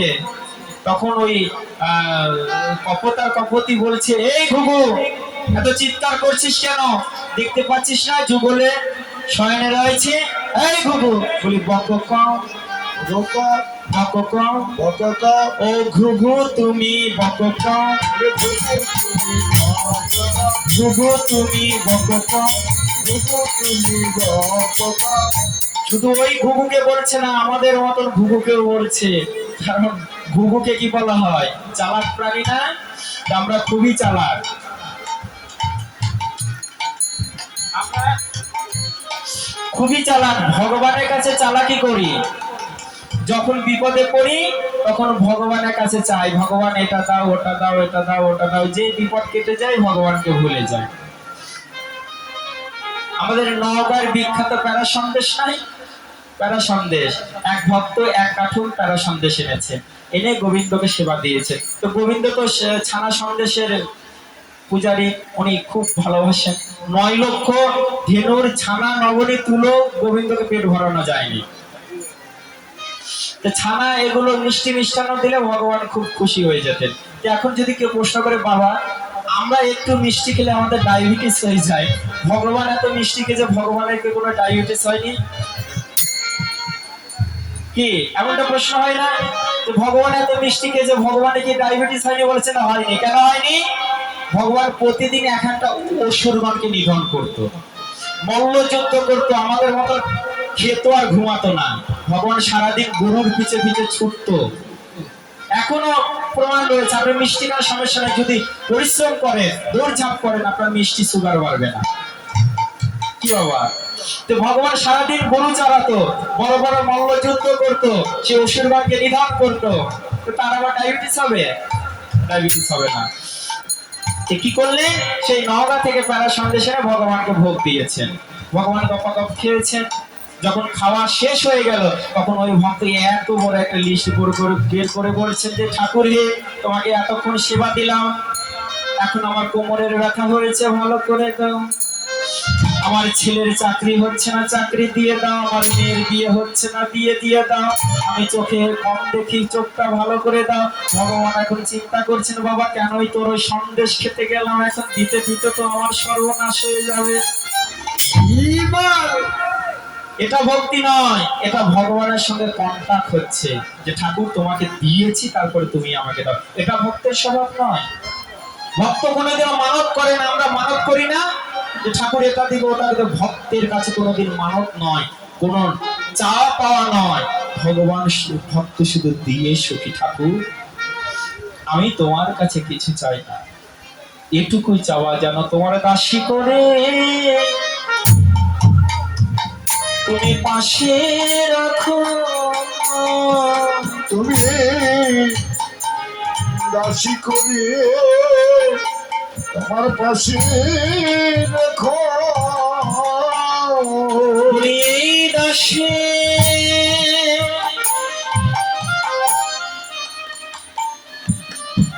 ওরে মিনতি,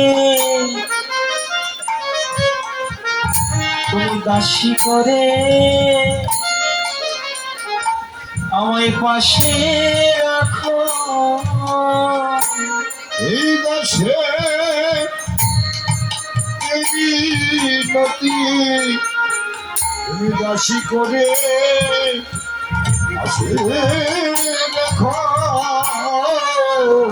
বাজানোর সময়, আমার সময় কত পর্যন্ত? হ্যাঁ, সময় 12:30 না 1টা? 1টা পর্যন্ত। আচ্ছা, আর সেটাই শুনলাম আসলে। যাক, ওটা কাহিনীটা পরে বলবো। আচ্ছা। আচ্ছা আচ্ছা আচ্ছা হোক। কি বলছে? কপত আর কপতি। কপতি এখন কপতকে বলছে, ও পতি, বলি এ জগতে ওরে কয়টি পতি? বলি জগতে বলি কয়টি পতি? বলি কপতি,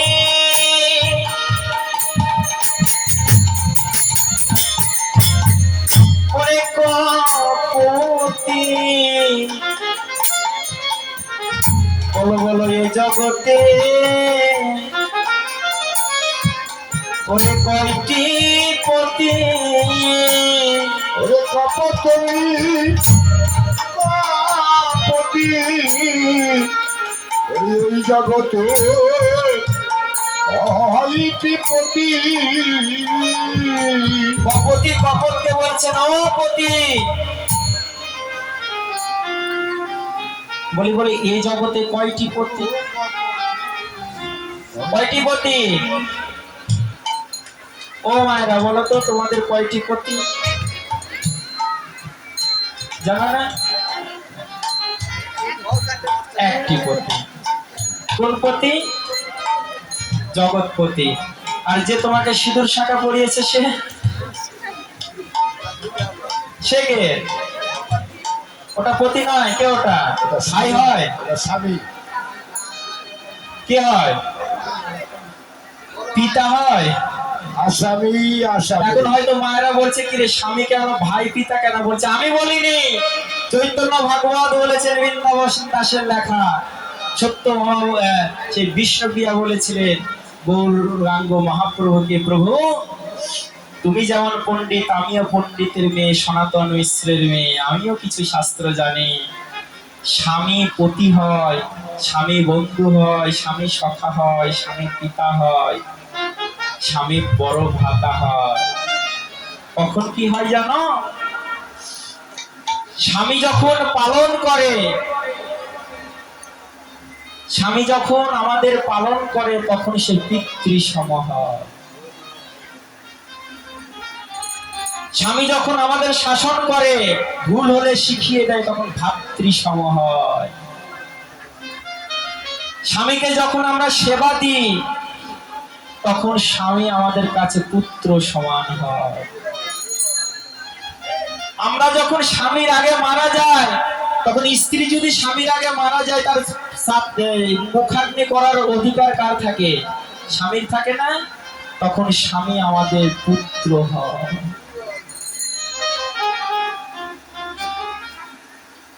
কিন্তু এই স্বামী আসল স্বামী না।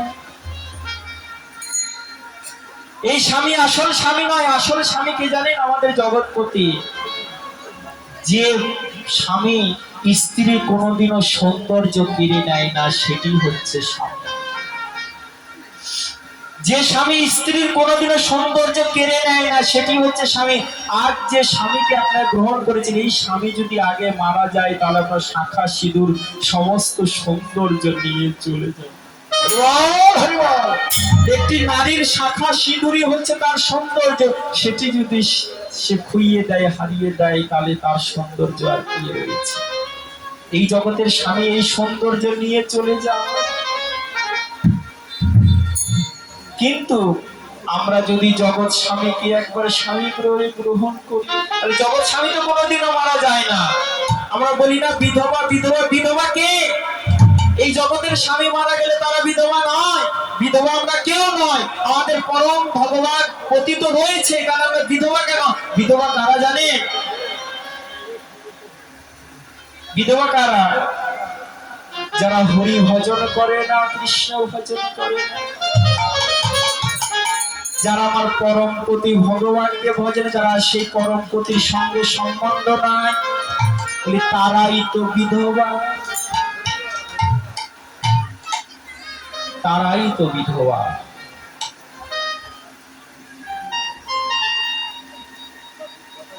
তাই কপতি কি বলছেন? কপতকে যে কপট, একবার বলো এই জগতে কয়টি পতি? তো বলছে সেটি জানো না, এই জগতে হচ্ছে 2টি পতি। একটা পতি হচ্ছে জগৎপতি ভগবান, আর একটা পতি হচ্ছে এই যে দেহ রক্ষার জন্য পিতামাতা যার হস্তে আমাদের তুলে দেয়।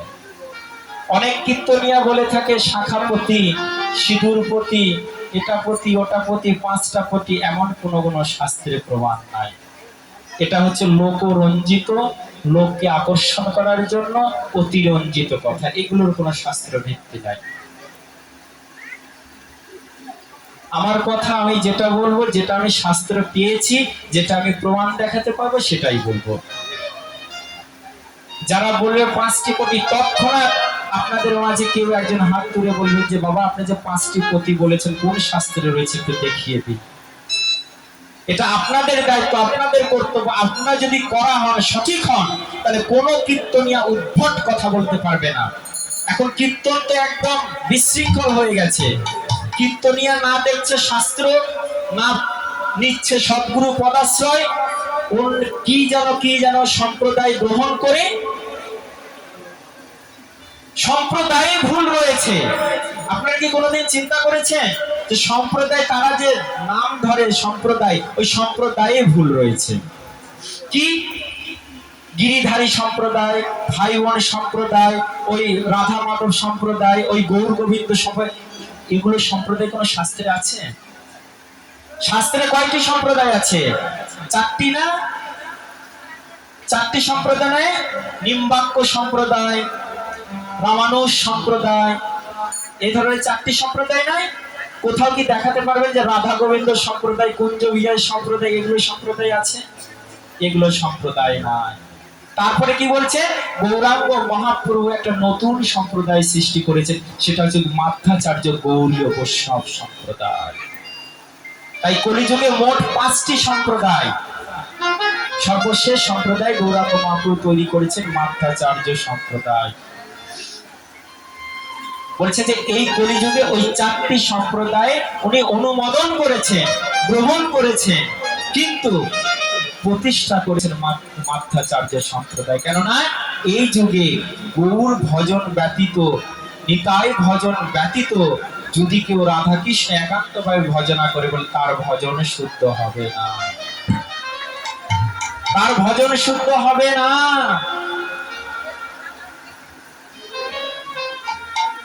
ও বাবা, যখন গৌরাঙ্গ মহাপ্রভু বৃন্দাবনে গেলেন না, যখন বৃন্দাবনে চলে গেলেন, তো একটা রাজ্য উদ্ধারের ভার এক একজনের উপরে দিয়েছিলেন। একটা রাজ্য উদ্ধারের ভার এক একজনকে দিয়েছিলেন। যেমন বৃন্দাবন উদ্ধারের ভার দিয়েছিল রূপ সনাতনের উপরে। বৃন্দাবনে যারা যাবে তারা রূপ সনাতনের আশ্রয়ে থাকবে। আর এই বাংলাদেশে, বঙ্গভূমিতে, বাংলাদেশে যারা জন্মগ্রহণ করবে তারা নিতাই চাঁদের ছত্র ছায়ায় থাকবে। তাই বাংলার সন্তান নরোত্তম দাস ঠাকুর মহাশয় বলছেন যে হেননি তাই বিনে ভাই রাধা কৃষ্ণ পাইতে নাই, ধীর করি ধরণী তাইয়েরও পায়। নরোত্তম দাস ঠাকুর মহাশয় বলছেন ওগো তোমরা ভজনী তাই, ওরে ভজনী তাই, তোমরা ভজনিতাই, রে ভজনিতাই, আমাদের কলির ভজনী তাই, ওরে ভজনী তাই, ভজনিতাই।